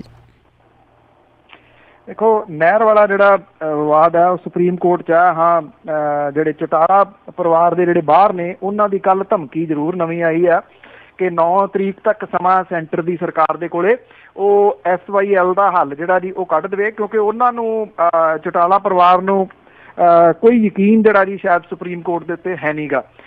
ਉਹ ਕਹਿੰਦੇ ਸੈਂਟਰ ਦੀ ਸਰਕਾਰ ਜਿਹੜੀ ਆ ਹੱਲ ਕੱਢੇ 9 ਤਰੀਕ ਤੱਕ, ਤੇ 10 ਤਰੀਕ ਨੂੰ ਨਹੀਂ ਤਾਂ ਅਸੀਂ ਅੰਬਾਲਾ ਤੇ ਡੱਬ ਵਾਲੀ ਸਾਈਡ ਦੇ ਉੱਤੇ ਜਿੰਨੇ ਸੜਕਾਂ ਨੇ ਬੰਦ ਕਰ ਦਿਆਂਗੇ। ਪੰਜਾਬ ਦਾ ਕੋਈ ਵਹੀਕਲ ਜਿਹੜਾ ਅਸੀਂ ਹਰਿਆਣੇ ਦੇ ਵਿੱਚ ਵੜ ਨਹੀਂ ਦੇਣਾ।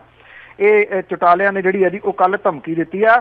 ਧਮਕੀ ਤੋਂ 2 ਦਿਨ ਪਹਿਲਾਂ ਉਹਨਾਂ ਨੇ ਰਾਸ਼ਟਰਪਤੀ ਦੀ ਜਿਹੜੀ ਚੋਣ ਹੈ ਉਸ ਮਾਮਲੇ ਦੇ ਵਿੱਚ ਰਾਮਨਾਥ ਕੋਵਿੰਦ ਜਿਹੜੇ ਕਿ NDA ਦੇ ਹੈਗੇ ਨੇ ਜੀ ਉਮੀਦਵਾਰ ਭਾਰਤੀ ਜਨਤਾ ਪਾਰਟੀ ਦੇ, ਉਹਨਾਂ ਦੀ ਸਪੋਰਟ ਕਰਨ ਦਾ ਐਲਾਨ ਵੀ ਕੀਤਾ। ਵੈਸੇ ਹੋ ਸਕਦਾ ਕਿਸੇ ਨੂੰ ਇਹ ਲੱਗੇ ਕਿ ਇਸ ਖਬਰ ਦੇ ਨਾਲ ਇਹਦਾ ਕੀ ਲੈਣਾ ਦੇਣਾ ਹੈਗਾ, ਕਿਤੇ ਨਾ ਕਿਤੇ ਕੁਛ ਨਾ ਕੁਛ ਜਿਹੜਾ ਜੀ ਉਹ ਲੈਣਾ ਦੇਣਾ ਹੈਗਾ। ਲੈਟਸ ਸੀ 10 ਜੁਲਾਈ ਨੂੰ ਉਹ ਕਿਵੇਂ ਜਿਹੜਾ ਜੀ ਇਹ ਵਹੀਕਲ ਰੋਕਦੇ ਨੇ ਸਾਰੇ ਦੇ ਸਾਰੇ ਪੰਜਾਬ ਦੇ ਵਿੱਚੋਂ ਜਾਣ ਵਾਲੇ, ਭਾਵ ਕਿ ਇਸ਼ਾਰਾ ਖਤਰੇ ਵੱਲ ਨੂੰ ਹੀ ਆ। ਦੂਜੀ ਗੱਲ ਤੁਸੀਂ ਕਹੀ ਹੈ ਕਿ ਪੰਜਾਬ ਨੂੰ ਸ਼ਾਇਦ ਐਕਚੁਅਲੀ ਤੁਸੀਂ ਕਹਿਣਾ ਇਹ ਚਾਹੁੰਦੇ ਸੀਗੇ ਕਿ ਉਸ ਕਾਲੇ ਦਿਨਾਂ ਵੱਲ ਨੂੰ ਤਾਂ ਨਹੀਂ ਜਿਹੜਾ ਜੀ ਉਹ ਪੰਜਾਬ ਨੂੰ ਧੱਕਿਆ ਜਾ ਰਿਹਾ। ਦੇਖੋ, ਜਿਸ ਕਿਸਮ ਦੀ ਫੜੋ ਫੜਾਈ ਜਿਹੜੀ ਹੈ ਜੀ ਉਹ ਸ਼ੁਰੂ ਹੋਈ ਆ, ਮੈਨੂੰ ਨਹੀਂ ਲੱਗਦਾ ਕਿ ਉਹੋ ਜਿਹਾ ਕੁਛ ਜਿਹੜਾ ਜੀ ਹੋ ਸਕਦਾ। ਪਰ ਇੰਨਾ ਜ਼ਰੂਰ ਆ ਕਿ ਜਿਵੇਂ ਆ ਪੜ੍ਹੇ ਲਿਖੇ ਮੁੰਡੇ ਜਿਹੜੇ ਉਹ ਗੈਂਗਸਟਰ ਬਣਦੇ ਫਿਰਦੇ ਨੇ, ਜਿਹੜੇ ਤਰੀਕੇ ਦੇ ਨਾਲ ਜੋ ਕੁਛ ਇਹ ਚੱਲ ਰਿਹਾ, ਇਹ ਉਦੋਂ ਵੱਧ ਜਿਹੜਾ ਜੀ ਉਹ ਖਤਰਨਾਕ ਕਹਾਣੀ ਜਿਹੜੀ ਆ ਉਹ ਕਹੀ ਜਾ ਸਕਦੀ ਆ। ਉਹਨਾਂ ਕੋਲੇ ਬਹੁਤ ਸਾਰੇ ਹਥਿਆਰ ਨੇ। ਉਹਨਾਂ ਦੀਆਂ ਕਾਰਵਾਈਆਂ ਜਿਹੜੀਆਂ, ਇੱਕ ਆ ਤੁਸੀਂ ਦੇਖਿਆ ਹੋਣਾ, ਇੱਕ ਸਿੱਖ ਮੁੰਡਾ ਜਿਹੜਾ ਉਹ ਮੋਟਰਸਾਈਕਲ ਤੇ ਪਿੱਛੇ ਬੈਠਾ, ਦੂਜਾ ਜਿਹੜਾ ਚਲਾਉਣ ਡਿਆ, ਤੇ ਉਹ ਸਨੈਚਿੰਗ ਜਿਹੜੀ ਹੈ ਜੀ ਉਹ ਅੰਮ੍ਰਿਤਸਰ ਦੇ ਵਿੱਚ ਕਰ ਰਹੇ ਨੇ, ਔਰ ਉਹ CCTV ਫੁਟੇਜ ਦੇ ਵਿੱਚ ਉਹਨਾਂ ਦੀਆਂ ਫੋਟੋਆਂ ਜਿਹੜੀਆਂ ਉਹ ਆ ਗਈਆਂ। ਇਸ ਪਾਸੇ ਵੱਲ ਨੂੰ ਤਾਂ ਨਵੀਂ ਪੀੜ੍ਹੀ ਜਿਹੜੀ ਹੈ ਜੀ ਉਹ ਤੁਰ ਪਈ ਹੋਈ ਆ। ਉਹਨਾਂ ਨੂੰ ਅਕਲ ਜਿਨ੍ਹਾਂ ਨੇ ਦੇਣੀ ਸੀ ਸ਼ਾਇਦ ਉਹ ਜਿਹੜਾ ਦੀ ਆਪ ਅਕਲ ਤੋਂ ਸਖਣੇ ਨੇ।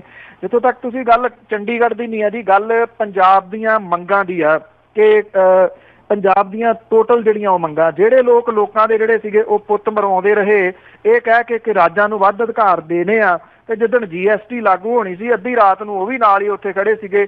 GST ਦਾ ਇੱਕ ਪੱਖ ਜਿਹੜਾ ਘੱਟ ਵਿਚਾਰਿਆ ਗਿਆ ਉਹ ਇਹ ਆ ਕਿ ਰਾਜਾਂ ਤੋਂ ਬਹੁਤਾ ਕੁਝ ਜਿਹੜਾ ਉਹ ਖੋਹ ਕੇ ਸੈਂਟਰ ਨੇ ਆਪਣੇ ਜਿਹੜਾ ਦੀ ਪਾਸੇ ਵੱਲ ਕਰ ਲਿਆ, ਉੱਤੋਂ ਉਹਨਾਂ ਦੇ ਉੱਤੇ ਹੀ ਜ਼ਿਆਦਾ ਜਿਹੜਾ ਦੀ ਉਹ ਡਿਪੈਂਡ ਹੋਣਾ ਪਊਗਾ। ਰਾਜ ਜਿਹੜੇ ਨੇ ਉਹਨਾਂ ਦੇ ਅਧਿਕਾਰ ਘਟਣਗੇ, ਤੁਸੀਂ ਦੇਖ ਲੈਣਾ, ਇਹ ਇੰਪੈਕਟ ਬਹੁਤ ਵੱਡਾ ਪਊਗਾ।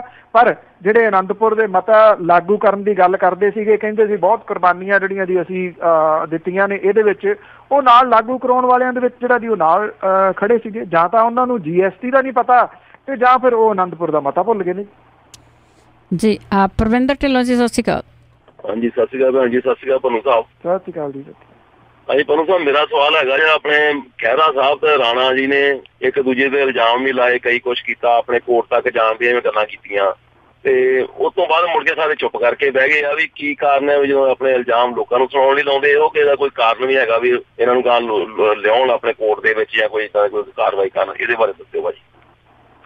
ਸ਼ਾਂਤ ਹੋ ਗਿਆ ਜੀ ਮਾਮਲਾ। ਇਹ ਤੁਹਾਡੀ ਗੱਲ ਠੀਕ ਹੈ ਕਿ ਏਦਾਂ ਦਾ ਜਿਹੜਾ ਦੀ ਕੁਝ ਵੀ ਹੁਣ ਨਹੀਂ ਰਿਹਾ। ਜਿੰਨੀ ਤੇਜ਼ੀ ਦੇ ਨਾਲ ਸੁਖਪਾਲ ਸਿੰਘ ਖਹਿਰਾ ਹੋਰਾਂ ਨੇ ਇਹ ਸਾਰਾ ਕੁਝ ਜਿਹੜਾ ਦੀ ਸਾਹਮਣੇ ਜਿਹੜਾ ਉਹ ਲਿਆਂਦਾ ਸੀਗਾ, ਤੇ ਉਦੋਂ ਬਾਅਦ ਇਉਂ ਲੱਗਦਾ ਸੀਗਾ ਕਿ ਚਾਹੇ ਉਹ ਖੱਡਾਂ ਵਾਲੇ ਮਾਮਲੇ ਦੇ ਵਿੱਚ ਉਹਨਾਂ ਦੀ ਰਸੋਈਏ ਦੀ ਗੱਲ ਹੋਵੇ, ਚਾਹੇ ਜਿਹੜੀ ਸ਼ਮੂਲੀਅਤ ਆ ਜੀ ਇਹ ਵਿਧਾਨ ਸਭਾ ਦੇ ਸਪੀਕਰ ਜਿਹੜੇ ਨੇ ਉਹਨਾਂ ਦੇ ਜਵਾਈ ਵਾਲੀ ਹੋਵੇ, ਇਹ ਸਾਰਾ ਮਾਮਲਾ ਜਿਹੜਾ ਜੀ ਉਹ ਠੱਪ ਹੋ ਗਿਆ। ਹਾਲ ਦੀ ਘੜੀ ਬਿਲਕੁਲ ਚੁੱਪ ਚਾਂ ਜਿਹੜੀ ਆ ਜੀ ਉਹ ਹੋ ਗਈ ਆ।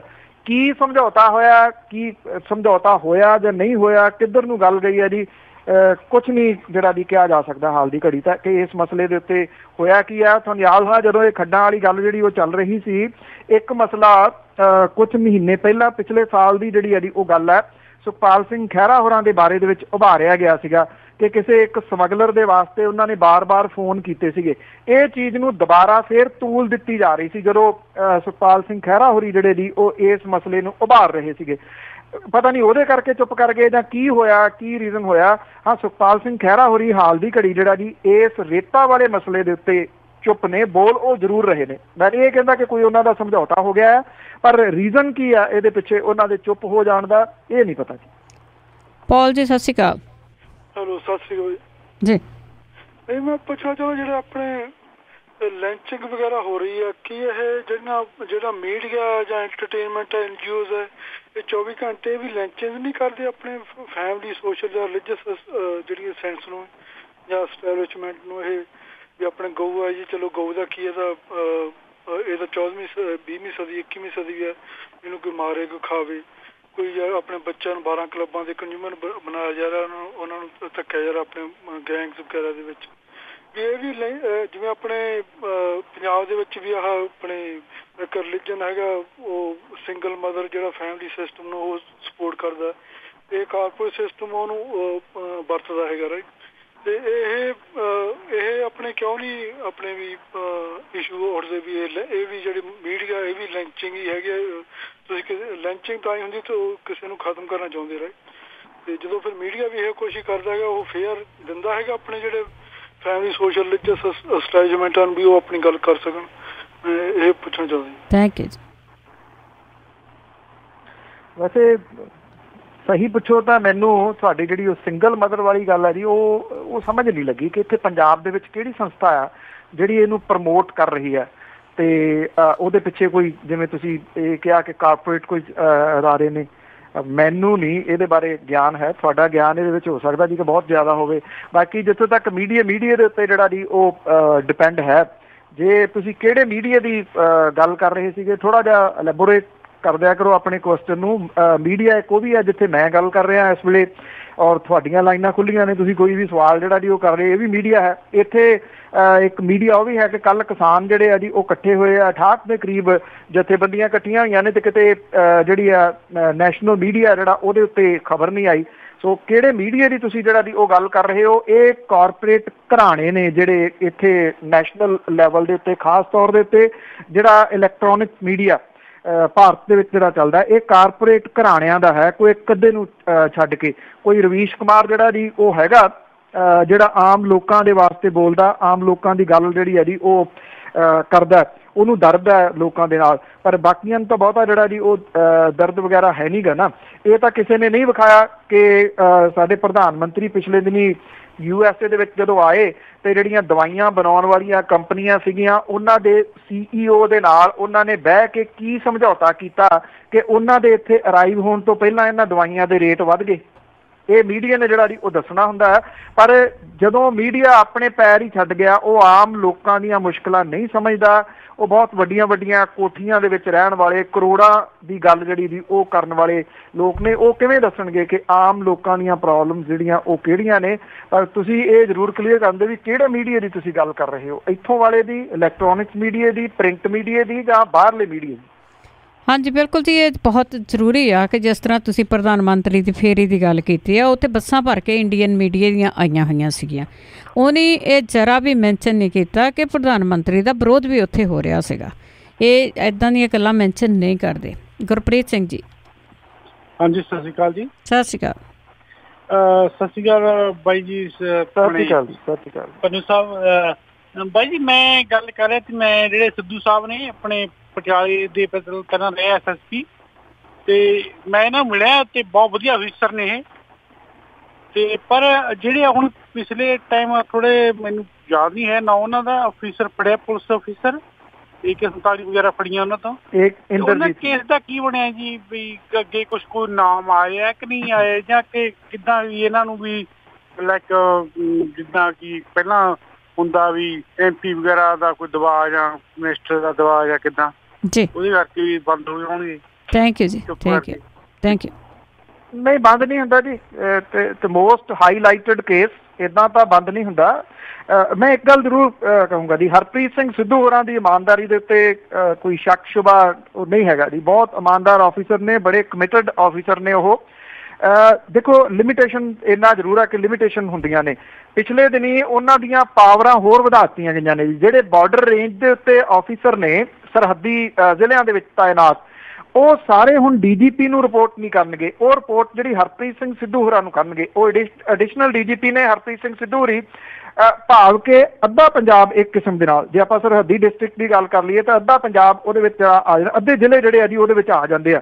ਤੇ ਉਹਨਾਂ ਦੀ ਰਿਪੋਰਟ ਜਿਹੜੀ ਆ ਜੀ ਉਹ ਸਿੱਧੀ ਹਰਪ੍ਰੀਤ ਸਿੰਘ ਸਿੱਧੂ ਹੋਰਾਂ ਦੇ ਕੋਲੇ ਹੋਊਗੀ। ਉਹਦਾ ਰੀਜ਼ਨ ਇਹ ਆ ਕਿ ਜਿਹੜੀ ਸਮਗਲਿੰਗ ਇਹਨਾਂ ਸਰਹੱਦੀ ਡਿਸਟ੍ਰਿਕਟਸ ਦੇ ਰਾਹੀਂ ਹੁੰਦੀ ਆ, ਉੱਥੇ ਕਿਤੇ ਨਾ ਕਿਤੇ ਜਿਹੜੀ ਮਿਲੀ ਭੁਗਤ ਜਿਹੜੀ ਉਹ ਸਾਹਮਣੇ ਆਉਂਦੀ ਆ, ਇਸ ਕਰਕੇ ਹੈ। ਦੂਸਰਾ, ਜਿਹੜਾ ਕੁਝ ਇੰਦਰਜੀਤ ਦੇ ਕੋਲੋਂ ਖੁਲਾਸੇ ਹੋਏ ਨੇ, ਉਹਦੀ ਪੂਰੀ ਫਾਈਲ ਜਿਹੜੀ ਆ ਜੀ ਉਹ ਕੈਪਟਨ ਸਾਹਿਬ ਦੇ ਕੋਲੇ ਸੀਗੀ। ਇਹ ਪਤਾ ਲੱਗ ਰਿਹਾ ਹੈ ਕਿ ਆਉਣ ਵਾਲੇ ਦਿਨਾਂ ਦੇ ਦੌਰਾਨ ਕੁਝ ਰਾਜਨੀਤਿਕ ਹਸਤੀਆਂ ਦੇ ਉੱਤੇ ਸ਼ਿਕੰਜਾ ਜਿਹੜਾ ਜੀ ਉਹ ਕੱਸਿਆ ਜਾ ਸਕਦਾ ਹੈ।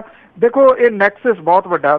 ਮੈਂ ਨਹੀਂ ਇਹ ਸਮਝਦਾ ਕਿ ਜਿਹੜੀ ਗੱਲ ਪਹਿਲਾਂ ਵੀ ਇੱਕ ਭਾਈ ਸਾਹਿਬ ਨੇ ਉਠਾਈ ਸੀਗੀ ਕਿ ਗੁਟਕਾ ਚੁੱਕ ਕੇ ਜਿਹੜੀ ਸਹੁੰ ਖਾਣ ਵਾਲੀ 4 ਹਫ਼ਤਿਆਂ ਦੇ ਵਿੱਚ ਪੋਸੀਬਲ ਹੀ ਨਹੀਂ ਹੈ ਜੀ। ਤੁਹਾਨੂੰ ਨੈਕਸਸ ਹੀ ਨਹੀਂ ਸਮਝ ਆ ਸਕਦਾ ਕਿ ਕੌਣ ਲੋਕ ਜੁੜੇ ਹੋਏ ਨੇ, ਕਿਉਂਕਿ ਬਹੁਤ ਵੱਡੇ ਲੋਕ ਨੇ ਉਹਦੇ ਚ, ਰਾਜਨੀਤਿਕ ਲੋਕ ਵੀ ਨੇ ਉਹਦੇ ਵਿੱਚ, ਪੁਲਿਸ ਵਾਲੇ ਵੀ ਨੇ ਉਹਦੇ ਵਿੱਚ, ਸਮਗਲਰ ਨੇ। ਇਹ ਤਿੰਨਾਂ ਦਾ ਜਿਹੜਾ ਨੈਕਸਸ ਹੈ ਜੀ, ਇਹ ਪਹਿਲਾਂ ਸਮਝਣਾ ਬੜਾ ਔਖਾ। ਹੁਣ ਕਿਸੇ ਨੂੰ ਇਹ ਥੋੜੀ ਪਤਾ ਸੀਗਾ ਕਿ ਜਿਹੜਾ ਸਭ ਤੋਂ ਵੱਧ ਡਰੱਗ ਫੜਨ ਵਾਲਾ ਇੰਦਰਜੀਤ, ਉਹ ਅਸਲ ਦੇ ਵਿੱਚ ਕੰਮ ਕੀ ਕਰ ਰਿਹਾ ਇਹਦੀ ਆੜ ਦੇ ਵਿੱਚ, ਔਰ ਉਹਦੇ ਅੱਗੋਂ ਘੰਟੇ ਦੀਆਂ ਜਿਹੜੀਆਂ ਗੱਲਾਂ ਹੁੰਦੀਆਂ ਨੇ ਰਾਜਨੀਤਿਕਾਂ ਦੇ ਨਾਲ, ਰਾਜਨੀਤਿਕ ਹਸਤੀਆਂ ਦੇ ਨਾਲ, ਉਹ ਉਹਨਾਂ ਦੇ ਨਾਲ ਕੀ ਗੱਲਾਂ ਕਰਦਾ ਇੱਕ ਸਿਰਫ ਇੰਸਪੈਕਟਰ ਰੈਂਕ ਦਾ ਜਿਹੜਾ ਜੀ ਬੰਦਾ। ਕੋਈ ਕਹਾਣੀ ਤਾਂ ਜਿਹੜੀ ਹੋਊਗੀ, ਕਿਸੇ ਨੂੰ ਇਹ ਥੋੜੀ ਪਤਾ ਸੀਗਾ ਕਿ ਜਿਹੜਾ ਰਾਜਾ ਕੰਦੋਲਾ, ਜਿਹੜਾ ਆਈਸ ਡਰੱਗ ਦਾ ਮਾਸਟਰ ਕਿਹਾ ਜਾਂਦਾ, ਉਹਦੇ ਪੈਸੇ ਬਹੁਤੇ ਜਿਹੜੇ ਆ ਜੀ ਇੰਦਰਜੀਤ ਸਿੰਘ ਜਿਹੜੇ ਸੀਨੀਅਰ ਆਫੀਸਰ ਨੇ ਉਹਨਾਂ ਦੀਆਂ ਪਾਰਟੀਆਂ ਦੇ ਵਿੱਚ ਲਵਾਉਂਦਾ ਸੀ। ਹੁਣ ਇੱਕ IG ਤੇ DIG ਦੇ ਉੱਤੇ ਆ ਕੇ ਜਿਹੜੀ ਇਹ ਗੱਲ ਅਟਕੀ ਹੋਈ ਆ ਕਿ ਉਹ ਉਸ ਪਾਸੇ ਵੱਲ ਨੂੰ ਕਹਾਣੀ ਜਾਂਦੀ ਹੈ। ਹਾਲਾਂਕਿ ਇੰਨਾ ਤਾਂ ਕਿਹਾ ਜਾ ਰਿਹਾ ਕਿ ਕੋਈ ਵੀ ਬੰਦਾ ਹੋਵੇ ਉਹਨੂੰ ਹੱਥ ਪਾਇਆ ਜਾਊਗਾ, ਔਰ ਚਾਹੇ ਉਹ ਵੱਡਾ ਆਫੀਸਰ ਹੋਵੇ। ਲੈਟਸ ਸੀ ਆਉਂਦੇ ਦਿਨਾਂ ਦੇ ਦੌਰਾਨ ਮੇਰਾ ਖਿਆਲ ਇਹ ਜਿਹੜਾ ਮਾਮਲਾ ਹੈ ਇੱਕ ਟੀ ਪੁਆਇੰਟ ਤੇ ਆ ਕੇ ਖੜਾ ਜੀ। ਕਿ ਟੀ ਪੁਆਇੰਟ ਤੇ ਸਟਾਪ ਸਾਈਨ ਹੈ, ਸੱਜੇ ਮੁੜਨਾ ਕਿ ਖੱਬੇ, ਸੱਜੇ ਜਿਹੜੀ ਸੜਕ ਹੈ ਜੀ ਉਹ ਐਗਜ਼ਿਟ ਹੈ ਤੇ ਖੱਬੇ ਜਿਹੜੀ ਸੜਕ ਹੈ ਜੀ ਉਹ ਇਹਨਾਂ ਵੱਡੇ ਅਫਸਰਾਂ ਦੀ ਸ਼ਮੂਲੀਅਤ ਦੀ ਸਾਰੀ ਜਾਣਕਾਰੀ ਸਾਹਮਣੇ ਆਉਂਦੀ ਹੈ। ਲੈਟਸ ਸੀ ਟੀ ਪੁਆਇੰਟ ਤੋਂ ਕਿੱਧਰ ਨੂੰ ਟਰਨ ਹੁੰਦੀ ਹੈ ਜੀ। ਬਲਵਿੰਦਰ ਸਿੰਘ ਜੀ। ਹਾਂਜੀ ਭੈਣ ਜੀ ਸਤਿ ਸ਼੍ਰੀ ਅਕਾਲ। ਸਤਿ ਸ਼੍ਰੀ ਅਕਾਲ ਜੀ। ਪੰਨੂ ਸਾਹਿਬ ਸਤਿ ਸ਼੍ਰੀ ਅਕਾਲ। ਸਤਿ ਸ਼੍ਰੀ ਅਕਾਲ ਜੀ। ਪੰਨੂ ਸਾਹਿਬ ਬਹੁਤ ਵਧੀਆ ਖਬਰਾਂ ਦਿੰਦੇ ਆ। ਤੇ ਮੈਂ ਇੱਕ ਗੱਲ ਪੁੱਛਣੀ ਚਾਹੁੰਦਾ ਸੀ ਵੀ ਕਿਸੇ ਵੀ ਪਾਰਟੀ ਨੇ ਜਿਹੜੇ ਆਪਣੇ ਕੈਦੀ ਆ ਜਾਂ ਜੇਲੀ ਆ ਸਿੱਖ ਆ ਜਾਂ ਦੂਜੇ ਭਾਈਚਾਰੇ ਦੇ ਆ ਜਿਹੜੇ ਸਜ਼ਾਵਾਂ ਪੂਰੀਆਂ ਕਰ ਚੁੱਕੇ ਹੋ ਆ, ਉਹਨਾਂ ਨੇ ਕਿਸੇ ਨੇ ਜਾਂ ਵਿਰੋਧੀ ਪਾਰਟੀ ਨੇ ਵੀ ਕਿਸੇ ਨੇ ਵੀ ਮੁੱਦਾ ਨਹੀਂ ਉਹਦਾ ਚੱਕਿਆ। ਕੀ ਇਹ ਲੋਕ ਜਾਂ ਜਿਹੜੇ ਆਪ ਵਾਲੇ ਆ ਜਾਂ ਕਾਂਗਰਸ ਵਾਲੇ ਆ ਕੋਈ ਉਹਨਾਂ ਦਾ ਕੁਛ ਕਰਨਗੇ ਵਿਚਾਰਿਆਂ ਦਾ? ਥੈਂਕ ਯੂ ਜੀ। ਦੇਖੋ ਇਹ ਸਮੇਂ ਦੇ ਉੱਤੇ ਜਿਹੜੀਆਂ ਰਾਜਨੀਤਿਕ ਪਾਰਟੀਆਂ ਨੇ ਨਾ ਉਹ ਦੇਖਦੀਆਂ ਨੇ ਕਿ ਕਿੱਥੋਂ ਮੈਨੂੰ ਮਾਈਲੇਜ ਜਿਹੜੀ ਆ ਨਾ ਉਹ ਮਿਲ ਰਹੀ ਹੈ। ਸੁਰਜੀਤ ਪਾਤਰ ਹੋਰਾਂ ਦੀ ਇੱਕ ਕਵਿਤਾ ਦਾ ਜਿਹੜਾ ਜੀ ਉਹ ਸਾਰ ਹੈ ਕਿ ਤੁਸੀਂ ਲਾਸ਼ਾਂ ਗਿਣੋ ਮੈਂ ਵੋਟਾਂ ਗਿਣਦਾ। ਸੋ ਜਦੋਂ ਵੋਟਾਂ ਦੀ ਗਿਣਤੀ ਮਿਣਤੀ ਹੁੰਦੀ ਆ ਫਿਰ ਸਾਰੇ ਮੁੱਦੇ ਜਿਹੜੇ ਇਹਨਾਂ ਦੀ ਉਹ ਸਾਹਮਣੇ ਆ ਜਾਂਦੇ ਆ, ਫਿਰ ਚੁੱਕ ਵੀ ਲੈਂਦੇ ਆ, ਮੁੜ ਕੇ ਜਿਹੜਾ ਜੀ ਉਹ ਭੁੱਲ ਭੁਲਾ ਜਾਂਦੇ ਆ ਕਿਉਂਕਿ ਸਾਡੇ ਚੇਤੇ ਜਿਹੜੇ ਇਹਨਾਂ ਦੀ ਉਹ ਬਹੁਤ ਮਾੜੇ ਆ। ਲੋਕ ਜਿਹੜੇ ਆ ਉਹ ਭੁੱਲ ਜਾਂਦੇ ਆ। ਸਭ ਨੂੰ ਪਤਾ ਅੱਜ ਜੋ ਮਰਜ਼ੀ ਕਰ ਲਓ, ਜਦੋਂ ਵੋਟਾਂ ਆਈਆਂ 2.5-3 ਸਾਲ ਨੂੰ ਆ GST ਦੇ ਉੱਤੇ ਇੰਨੀ ਕਾਹਲੀ ਕਿਉਂ ਕੀਤੀ ਗਈ ਆ? ਇਹਦਾ ਰੀਜ਼ਨ ਇਹ ਆ ਕਿ ਨੋਟਬੰਦੀ ਦਾ ਲੋਕ ਭੁੱਲ ਭੁਲਾ ਗਏ, GST ਵੀ ਭੁੱਲ ਜਾਣਗੇ 19 ਤੱਕ। ਇਸ ਕਰਕੇ ਇਹ ਭੁੱਲਣ ਦੀ ਜਿਹੜੀ ਬਿਮਾਰੀ ਹੈ ਨਾ ਜੀ ਉਹ ਸਾਡੇ ਲੋਕਾਂ ਨੂੰ ਬਹੁਤ ਵੱਡੀ ਆ। ਤੁਸੀਂ ਇਹ ਇਸ਼ੂ ਜਿਹੜਾ ਜੀ ਉਹ ਉਠਾ ਦਿੱਤਾ, ਚੰਗੀ ਗੱਲ ਆ। ਤੁਹਾਨੂੰ ਯਾਦ ਹੈ, ਤੁਹਾਡੇ ਵਰਗੇ ਕੁਝ ਹੋਰ ਵੀ ਹੋਣਗੇ ਜਿਨ੍ਹਾਂ ਨੂੰ ਯਾਦ ਹੋਊਗਾ, ਪਰ ਸਰ ਬਹੁਤਿਆਂ ਨੂੰ ਤਾਂ ਇਹ ਜਿਹੜਾ ਭੁੱਲ ਗਿਆ ਹੋਇਆ ਕਿ ਇਹ ਇਸ਼ੂ ਵੀ ਇੱਕ ਬਹੁਤ ਵੱਡਾ ਇਸ਼ੂ ਹੈ। ਜਿਨ੍ਹਾਂ ਨੇ ਪੂਰੀ ਆਪਣੀ ਉਮਰ ਜਿਹੜੀ ਹੈ ਜੀ ਜੇਲ੍ਹਾਂ ਦੇ ਵਿੱਚ ਕੱਢ ਦਿੱਤੀ ਔਰ ਉਹਨਾਂ ਦੀਆਂ ਸਜ਼ਾਵਾਂ ਵੀ ਪੂਰੀਆਂ ਹੋ ਗਈਆਂ ਵਿਦਾਊਟ ਰੀਜ਼ਨ। ਇਹ ਮਨੁੱਖੀ ਅਧਿਕਾਰਾਂ ਦਾ ਜਿਹੜਾ ਜੀ ਘਾਣ ਹੈ ਇਹਨੂੰ ਇਹ ਕਿਹਾ ਜਾ ਸਕਦਾ। ਮੈਂ ਬੜੀ ਵਾਰੀ ਇਹ ਗੱਲ ਜਿਹੜੀ ਉਠਾਈ ਆ ਕਿ ਹੌਲੀ ਸਹੀ ਮਨੁੱਖੀ ਅਧਿਕਾਰਾਂ ਲਈ ਲੜਨ ਵਾਲੇ ਲੋਕ ਖਪਾ ਦਿੱਤੇ ਗਏ, ਖਤਮ ਕਰ ਦਿੱਤੇ ਗਏ। ਮਨੁੱਖੀ ਅਧਿਕਾਰਾਂ ਲਈ ਲੜਨ ਵਾਲੀਆਂ ਜਥੇਬੰਦੀਆਂ ਜਿਹੜੀਆਂ ਸੀਗੀਆਂ ਜੀ ਉਹ ਕੂਚ ਕਰ ਗਈਆਂ ਕਿਤੇ। ਇਸੇ ਕਰਕੇ ਜ਼ਿਆਦਾ ਜਿਹੜਾ ਜੀ ਉਹ ਮਨੁੱਖੀ ਅਧਿਕਾਰਾਂ ਦਾ ਘਾਣ ਜਿਹੜਾ ਉਹ ਹੋਣ ਲੱਗਿਆ। ਹੋਊ ਪਰੇ ਵਾਲੀ ਜਿਹੜੀ ਪ੍ਰਵਿਰਤੀ ਆ ਨਾ ਜੀ ਉਹ ਸਾਡਾ ਨੁਕਸਾਨ ਬਹੁਤ ਕਰ ਗਈ। ਅਜੇ ਤਾਂ ਇਹ ਸ਼ੁਰੂਆਤ ਨੇ ਜੀ, ਅਜੇ ਨੁਕਸਾਨ ਹੋਰ ਬਹੁਤ ਹੋਣਗੇ। ਹਰਵੰਤ ਸਿੰਘ ਜੀ ਸਤਿ ਸ਼੍ਰੀ ਅਕਾਲ। ਸਤਿ ਸ਼੍ਰੀ ਅਕਾਲ ਜੀ ਪੰਨੂ ਸਾਹਿਬ। ਸਤਿ ਸ਼੍ਰੀ ਅਕਾਲ ਵੀਰੇ। ਸਤਿ ਸ਼੍ਰੀ ਅਕਾਲ ਜੀ। ਸਤਿ ਸ਼੍ਰੀ ਅਕਾਲ।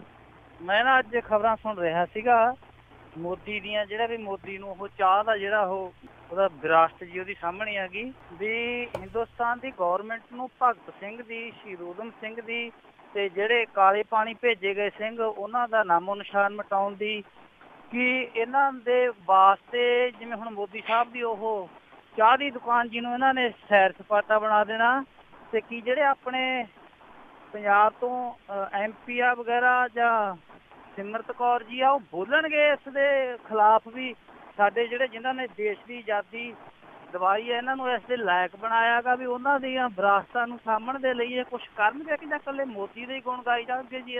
ਇਸ ਦਾ ਥੋੜਾ ਜਿਹਾ ਦਿਓਗੇ ਉੱਤਰ ਪਲੀਜ਼। ਥੈਂਕ ਯੂ ਜੀ। ਤੁਹਾਡੀ ਜਿਹੜੀ ਟੋਨ ਹੈ ਜੀ ਉਹਦੇ ਵਿੱਚ ਇੱਕ ਕੁਐਸਚਨ ਮਾਰਕ ਤਾਂ ਬਹੁਤ ਵੱਡਾ ਲੱਗਿਆ ਹੋਇਆ ਨਾ ਜੀ। ਉਹ ਪਤਾ ਜਵਾਬ ਤੁਹਾਨੂੰ ਵੀ ਪਤਾ ਕਿ ਨਹੀਂ ਬੋਲਣਗੇ ਜੀ। ਇਹ ਤਾਂ ਲੇਲੜੀਆਂ ਕੱਢਣ ਵਾਲੇ ਨੇ ਜੀ ਜਿਹੜੇ ਸਿਰਫ ਮੰਤਰਾਲੇ ਦੇ ਵਾਸਤੇ ਜੀ। ਜੋ ਗੱਲ ਉੱਥੇ ਹੀ ਫੇਰ ਆ ਜਾਂਦੀ ਹੈ ਜੀ ਕਿ ਉਹੀ ਲੋਕ ਨੇ ਜਿਹੜੇ ਕਹਿੰਦੇ ਸੀਗੇ ਅਸੀਂ ਵੱਧ ਅਧਿਕਾਰਾਂ ਦੇ ਵਾਸਤੇ ਜਿਹੜਾ ਦੀ ਉਹ ਲੜਦੇ ਆ। ਅੱਜ ਰਾਜਾਂ ਦੇ ਵੱਧ ਅਧਿਕਾਰਾਂ ਦੇ ਉੱਤੇ ਜਿਹੜਾ ਦੀ ਉਹ ਡਾਕਾ ਪਿਆ ਇੱਕ ਕਿਸਮ ਦੇ ਨਾਲ। ਇਹ ਲੋਕ ਬੋਲੇ ਨੇ ਜੀ, ਬਿਲਕੁਲ ਵੀ ਜਿਹੜਾ ਉਹ ਨਹੀਂ ਬੋਲਣਗੇ। ਦੂਜੀ ਗੱਲ ਮੈਨੂੰ ਇਹ ਲੱਗਦਾ ਜੀ ਕਿ ਸਾਨੂੰ ਜਿਹੜੀ ਸਾਡੀ ਵਿਰਾਸਤ ਹੈ ਉਹਦੇ ਬਾਰੇ ਆਪਣੀਆਂ ਨਵੀਆਂ ਨਸਲਾਂ ਜਿਹੜੀਆਂ ਉਹਨਾਂ ਨੂੰ ਜਾਣਕਾਰੀ ਦਿੰਦੇ ਰਹਿਣਾ ਚਾਹੀਦਾ। ਇਹ ਸਾਡੀ ਡਿਊਟੀ ਹੈ। ਅਸੀਂ ਮੁਤਾਜ ਨਹੀਂ ਹੋਣੇ ਚਾਹੀਦੇ ਇਸ ਗੱਲ ਦੇ ਕਿ ਕੋਈ ਜਿਹੜਾ ਜੀ ਪ੍ਰਧਾਨ ਮੰਤਰੀ ਉੱਠੇ ਤੇ ਉਹ ਵਿਰਾਸਤ ਜਿਹੜੀ ਸਾਡੀ ਸ਼ਹੀਦ ਆਜ਼ਮ ਭਗਤ ਸਿੰਘ, ਰਾਜਗੁਰੂ ਸੁਖਦੇਵ ਜਾਂ ਸ਼ਹੀਦ ਊਧਮ ਸਿੰਘ, ਗਦਰੀ ਬਾਬੇ ਕਰਤਾਰ ਸਿੰਘ ਸਰਾਭਾ, ਇਹਨਾਂ ਦੀ ਵਿਰਾਸਤ ਦੇ ਵਾਸਤੇ ਅਸੀਂ ਇਸ ਪੱਖੋਂ ਮੁਤਾਜ ਹੋਈਏ ਕਿ ਕੋਈ ਇਹਨਾਂ ਦੇ ਵਾਸਤੇ ਜਿਹੜਾ ਜੀ ਉਹ ਸੰਭਾਲੇ। ਇਹ ਸਾਡੀ ਬੀਇੰਗ ਏ ਪੇਰੈਂਟ ਜਿਹੜੀ ਆ ਉਹ ਡਿਊਟੀ ਬਣਦੀ ਆ ਕਿ ਅਸੀਂ ਆਪਣੀਆਂ ਆਉਣ ਵਾਲੀਆਂ ਜਿਹੜੀਆਂ ਨਸਲਾਂ ਨੇ, ਅਗਲੀਆਂ ਨਸਲਾਂ ਨੇ, ਉਹਨਾਂ ਨੂੰ ਇਹਨਾਂ ਮਹਾਨ ਲੋਕਾਂ ਦੀ ਜਾਣਕਾਰੀ ਜਿਹੜੀ ਹੈ ਜੀ ਉਹ ਦਿੰਦੇ ਰਹੀਏ। ਮੇਰਾ ਨਹੀਂ ਖਿਆਲ ਕਿ ਸਰਕਾਰ ਜੇ ਕਿਸੇ ਇਹੋ ਜਿਹੀ ਜਗ੍ਹਾ ਨੂੰ ਉੱਥੇ ਟੂਰਿਸਟ ਪਲੇਸ ਬਣਾ ਦੂਗੀ ਤੇ ਉਹਦੇ ਨਾਲ ਉਹ ਬੰਦਾ ਜਿਹੜਾ ਜੀ ਉਹ ਅਮਰ ਹੋ ਜਾਊਗਾ। ਕਿਉਂਕਿ ਜੇ ਇੱਦਾਂ ਅਮਰ ਜਿਹੜਾ ਜੀ ਉਹ ਹੋਣਾ ਹੁੰਦਾ ਤੇ ਫਿਰ ਜਿਹੜੇ ਰਾਜੇ ਮਹਾਰਾਜੇ ਮੁਗਲ ਵਗੈਰਾ ਜਿਨ੍ਹਾਂ ਦੇ ਅੱਜ ਲੋਕੀ ਨਾਂ ਵੀ ਜਿਹੜਾ ਭੁੱਲ ਗਏ, ਅਮਰ ਫਿਰ ਉਹ ਹੁੰਦੇ ਉਹਨਾਂ ਦੇ ਨਾਲ ਲੜਨ ਵਾਲੇ ਜਿਹੜੇ ਉਹ ਗੁਰੂ ਤੇਗ ਬਹਾਦਰ 10ਵੇਂ ਪਾਤਸ਼ਾਹ ਜਾਂ ਗੁਰੂ ਨਾਨਕ ਸਾਹਿਬ ਜਿਹੜੇ ਬਾਬਰ ਨੂੰ ਜਾਬਰ ਕਹਿਣ ਵਾਲੇ, ਉਹ ਜ਼ਿਆਦਾ ਫੇਮਸ ਨਾ ਹੁੰਦੇ। ਚੰਦ ਸਿੰਘ ਜੀ ਸਤਿ ਸ਼੍ਰੀ ਅਕਾਲ। ਸਤਿ ਸ਼੍ਰੀ ਅਕਾਲ ਜੀ, ਕੀ ਸਵਾਲ ਹੈ? ਮੇਰਾ ਸਵਾਲ ਤਾਂ ਪਹਿਲੇ ਸਾਰੇ ਜਵਾਬ ਦਿੱਤੇ ਆਲਰੇਡੀ ਪੰਨੂ ਸਾਹਿਬ ਨੇ। ਮੈਂ ਤਾਂ ਪੰਨੂ ਸਾਹਿਬ ਨੇ ਬਹੁਤ ਬਹੁਤ ਧੰਨਵਾਦ ਕਰਨਾ ਚਾਹਾਂਗਾ ਤੇ ਧੜਕ ਪੱਤਰਕਾਰ ਦੇ ਤੌਰ ਤੇ, ਜਾਣੀ ਕਿ ਜੋ ਇਹ ਕੁਛ ਕਰ ਰਹੇ ਇਹਨਾਂ ਦੇ, ਜਾਣੀ ਕਿ ਧੰਨਵਾਦ ਇਹਨਾਂ ਦਾ। ਕਿਉਂ ਮੈਂ ਕਾਲ ਨਹੀਂ ਕੀਤੀ ਕਦੇ ਵੀ, ਤੇ ਮੈਂ ਇਹੀ ਕਹਿਣਾ ਚਾਹੁੰਦਾ ਕਿ ਪੰਨੂ ਸਾਹਿਬ ਥੈਂਕ ਯੂ ਤੁਹਾਡਾ, ਅਸੀਂ ਤੁਹਾਡੇ ਨਾਲ ਹਾਂ ਤੇ ਸਾਡੀ ਸੋਚ ਜਿਹੜੀ ਉਹ ਤੁਹਾਡੇ ਨਾਲ ਹੀ ਹੈ। ਥੈਂਕ ਯੂ ਬਹੁਤ ਬਹੁਤ ਧੰਨਵਾਦ ਜੀ। ਤੇ ਲਾਸਟ ਕਾਲਰ ਸਾਡੇ ਪੌਲ ਜੀ। ਹੈਲੋ, ਸਤਿ ਸ਼੍ਰੀ ਅਕਾਲ। ਸਤਿ ਸ਼੍ਰੀ ਅਕਾਲ ਜੀ। ਹਾਂਜੀ, ਮੈਂ ਥੋੜਾ ਮੈਂਸ਼ਨ ਕਰਨਾ ਚਾਹੁੰਦਾ, ਮੈਂ ਪੁਆਇੰਟ ਕਰਨਾ ਚਾਹੁੰਦਾ ਜਿਹੜਾ ਕਿਸੇ ਰਿਲੀਜਨ ਬਾਰੇ ਆਪਣੇ ਸਿੱਖ ਕਿਸੇ ਆਰਗੇਨਾਈਜੇਸ਼ਨ ਨੇ ਕਹਿਤਾ ਵੀ ਉਹ ਸਿੰਗਲ ਮਦਰ ਆ, ਉਹਦਾ ਪਤਾ ਨਹੀਂ ਉਹਦਾ ਪਿਓ ਕੌਣ ਹੈ। ਤੇ ਉਹਦੇ ਹੁਣ ਜਿਹੜਾ ਆਪਣੇ ਰਿਲੀਜਨ ਨੂੰ ਜਾਂ ਗਊ ਦੇ ਨਾਂ ਦੇ ਕਿਤੇ ਆਪਣੇ ਅਕਾਲ ਤਖਤ ਨੂੰ ਡਿਸਟਰਬ ਕੀਤਾ ਜਾ ਰਿਹਾ, ਕਿਤੇ ਆਪਣੇ ਸੋਸ਼ਲ ਜਾਂ ਖਾ ਪਚੇਤਾਂ ਨੂੰ 24 ਘੰਟੇ ਮੀਡੀਆ ਐਂਟਰਟੇਨਮੈਂਟ ਕਰਦਾ ਹੈਗਾ, ਤੇ ਉਹਨੂੰ ਜੇ ਕਿਸੇ ਰਿਲੀਜਨ ਨੂੰ ਕਹਿੰਦਾ ਵੀ ਇਹਦਾ ਪਤਾ ਨਹੀਂ ਗਾ ਉਹਦਾ ਪਿਓ ਕੌਣ ਹੈ, ਤੇ ਉਹਨੂੰ ਕਹਿੰਦੇ ਵੀ ਨਹੀਂ ਇਹ ਮਿਨੋਰਟੀ ਦੇ ਇਹ ਤੇ ਚਾਰਜ ਲੱਗਣੇ ਚਾਹੀਦੇ, ਕ੍ਰਿਮੀਨਲ ਇਹਨੂੰ ਅਫੈਂਸ ਇਹਨੂੰ ਫੇਸ ਕਰਨਾ ਚਾਹੀਦਾ। ਮੈਂ ਉਹਦੇ ਬਾਰੇ ਪੁੱਛਣਾ ਚਾਹੁੰਦਾ, ਮੈਂਸ਼ਨ ਕਰਨਾ ਚਾਹੁੰਦਾ, ਟੱਚ ਕਰਨਾ ਚਾਹੁੰਦਾ ਜੀ। Thank you. ਮੈਂ ਤੁਹਾਨੂੰ ਡਿਫਾਈਨ ਜਿਹੜਾ ਜੀ ਉਹ ਮੀਡੀਆ ਦੇ ਬਾਰੇ ਦੇ ਵਿੱਚ ਤਾਂ ਕਰ ਦਿੱਤਾ ਜੀ ਕਿ ਜਿਹੜਾ ਉਹ ਇਸ਼ੂ ਕਿਉਂ ਚੁੱਕਦਾ, ਉਹਦੇ ਪਿੱਛੇ ਜਿਹੜਾ ਜੀ ਉਹ ਇੱਕੋ ਇੱਕ ਰੀਜ਼ਨ ਹੁੰਦਾ ਕਿ ਕਿਹਨੂੰ ਤੁਸੀਂ ਜਿਹੜਾ ਜੀ ਉਹ ਡਿਫੈਂਡ ਕਰਨਾ ਤੇ ਕਿਹਨੂੰ ਓਫੈਂਡ ਕਰਨਾ ਜੀ। ਹਾਲਾਤ ਜਿਹੜੇ ਮੀਡੀਆ ਦੇ ਨੇ, ਇਹ ਨਹੀਂ ਹੈ ਕਿ ਮੀਡੀਆ ਖਤਮ ਹੋ ਗਿਆ, ਪਰ ਇੰਨਾ ਜ਼ਰੂਰ ਹੈ ਜੀ ਕਿ ਬਹੁਤ ਵੱਡਾ ਜਿਹੜਾ ਜੀ ਉਹ ਫਰਕ ਜ਼ਰੂਰ ਪੈ ਗਿਆ। ਅੱਜ ਜਿਹੜੇ ਚੰਦ ਲੋਕ ਨੇ ਇੱਥੇ ਹੈਗੇ ਨੇ, ਜੇ ਉਹ ਹੈਗੇ ਨੇ ਬੋਲਣ ਵਾਲੇ, ਉਹਨਾਂ ਨੂੰ ਕੋਈ ਚੈਨਲ ਨਹੀਂ ਚੱਲਦਾ। ਚੈਨਲ ਜਿਹੜਾ ਜੀ ਉਹ ਆਪਣੀ ਬੋਲੀ ਬੁਲਵਾਉਣਾ ਚਾਹੁੰਦੇ ਨੇ। ਅਖਬਾਰਾਂ ਪੜ੍ਹਨ ਦਾ ਰੁਝਾਨ ਜਿਹੜਾ ਜੀ ਉਹ ਲੋਕਾਂ ਦੇ ਵਿੱਚ ਨਿਰੰਤਰ ਘਟ ਰਿਹਾ, ਜਿਹਦੇ ਕਰਕੇ ਪ੍ਰਿੰਟ ਮੀਡੀਆ ਦੀ ਜਿਹੜੀ ਹੋਂਦ ਹੈ ਉਹਦੇ ਉੱਤੇ ਵੀ ਸਵਾਲੀਆ ਚਿੰਨ੍ਹ ਜਿਹੜੇ ਆ ਉਹ ਲੱਗ ਰਹੇ ਆ। ਕਿੰਨੇ ਕੁ ਲੋਕ ਨੇ ਜੀ ਜਿਹੜੇ ਅੱਜ ਵੀ ਜਿਹੜੇ ਬਹੁਤ ਚੰਗਾ ਲਿਖਣ ਵਾਲੇ ਜਿਹੜੇ ਆਰਟੀਕਲ ਲਿਖਦੇ ਨੇ, ਉਹਨਾਂ ਦੇ ਆਰਟੀਕਲ ਜਿਹੜੇ ਉਹ ਪੜ੍ਹਦੇ ਆ। ਤੁਸੀਂ ਵਿਦੇਸ਼ਾਂ ਦੇ ਵਿੱਚ ਰਹਿੰਦੇ ਹੋਏ ਜ਼ਿਆਦਾ ਪੜ੍ਹ ਲੈਂਦੇ ਹੋ ਇੰਟਰਨੈਟ ਦੇ ਰਾਹੀਂ। ਇੱਥੇ ਤੁਸੀਂ ਕਿਸੇ ਨੂੰ ਪੁੱਛ ਲਓ ਕਿ ਹਰੀਸ਼ ਖਰੇ ਹੋਰਾਂ ਦਾ ਨਾਮ ਜਿਹੜਾ ਜਾਣਦੇ ਹੋ, ਅਤਕੀ ਜਿਹੜਾ ਸੰਡੇ ਛਪਿਆ ਸੀ ਉਹ ਪੜ੍ਹਿਆ ਸੀ? ਅੱਛਾ, ਉਹ ਕਹਿੰਦੇ ਉਹ ਕੌਣ ਹੈ, ਉਹ ਕੀ ਲਿਖਦਾ, ਚਾਹੇ ਉਹ ਜਦੋਂ ਦਾ ਮਰਜ਼ੀ ਲਿਖਦਾ ਹੋਵੇ। ਕਿਉਂਕਿ ਜਿਹੜੇ ਵਿਰੋਧੀ ਵਿਚਾਰ ਵੀ ਨੇ, ਅਸੀਂ ਉਹਨਾਂ ਨੂੰ ਪੜ੍ਹਨਾ ਛੱਡ ਗਏ, ਅਸੀਂ ਵਿਰੋਧੀ ਵਿਚਾਰਾਂ ਵਾਲਿਆਂ ਨੂੰ ਸੁਣਨਾ ਛੱਡ ਗਏ। ਅਸੀਂ ਵਿਰੋਧੀਆਂ ਦੇ ਵਾਸਤੇ, ਵਿਰੋਧੀ ਵਿਚਾਰਾਂ ਵਾਲਿਆਂ ਦੇ ਵਾਸਤੇ ਇਸ ਤਰ੍ਹਾਂ ਦੇ ਹੋ ਗਏ ਵੀ ਤੂੰ ਗੱਲ ਮੂੰਹ ਚੋਂ ਕੱਢ, ਮੈਂ ਤੈਨੂੰ ਪਿੰਡੋਂ ਕੱਢੂੰਗਾ।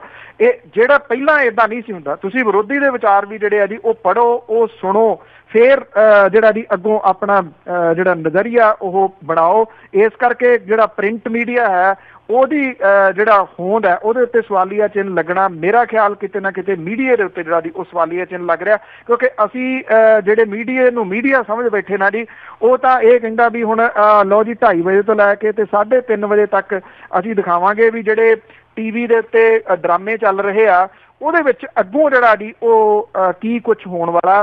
ਕਿਸੇ ਟਾਈਮ ਇੱਕ ਚੱਲਦਾ ਸੀਗਾ ਕਿ ਜਿਹੜੀ ਇੱਕ ਬੱਚੀ ਆ ਉਹ ਜੀ ਬਹੂ ਬਣੀ ਆ, ਤੇ ਹੁਣ ਇੱਕ ਐਡ ਜਿਹੜੀ ਆ ਉਹ ਇਹ ਆ ਰਹੀ ਆ ਕਿ ਇੱਕ ਜਿਹੜਾ ਬੱਚਾ ਆ ਉਹ ਹਸਬੈਂਡ ਬਣਿਆ ਹੋਇਆ ਤੇ ਉਹਦੀ ਵਾਈਫ ਜਿਹੜੀ ਆ ਉਹ ਨੌਜਵਾਨ ਲੜਕੀ ਆ।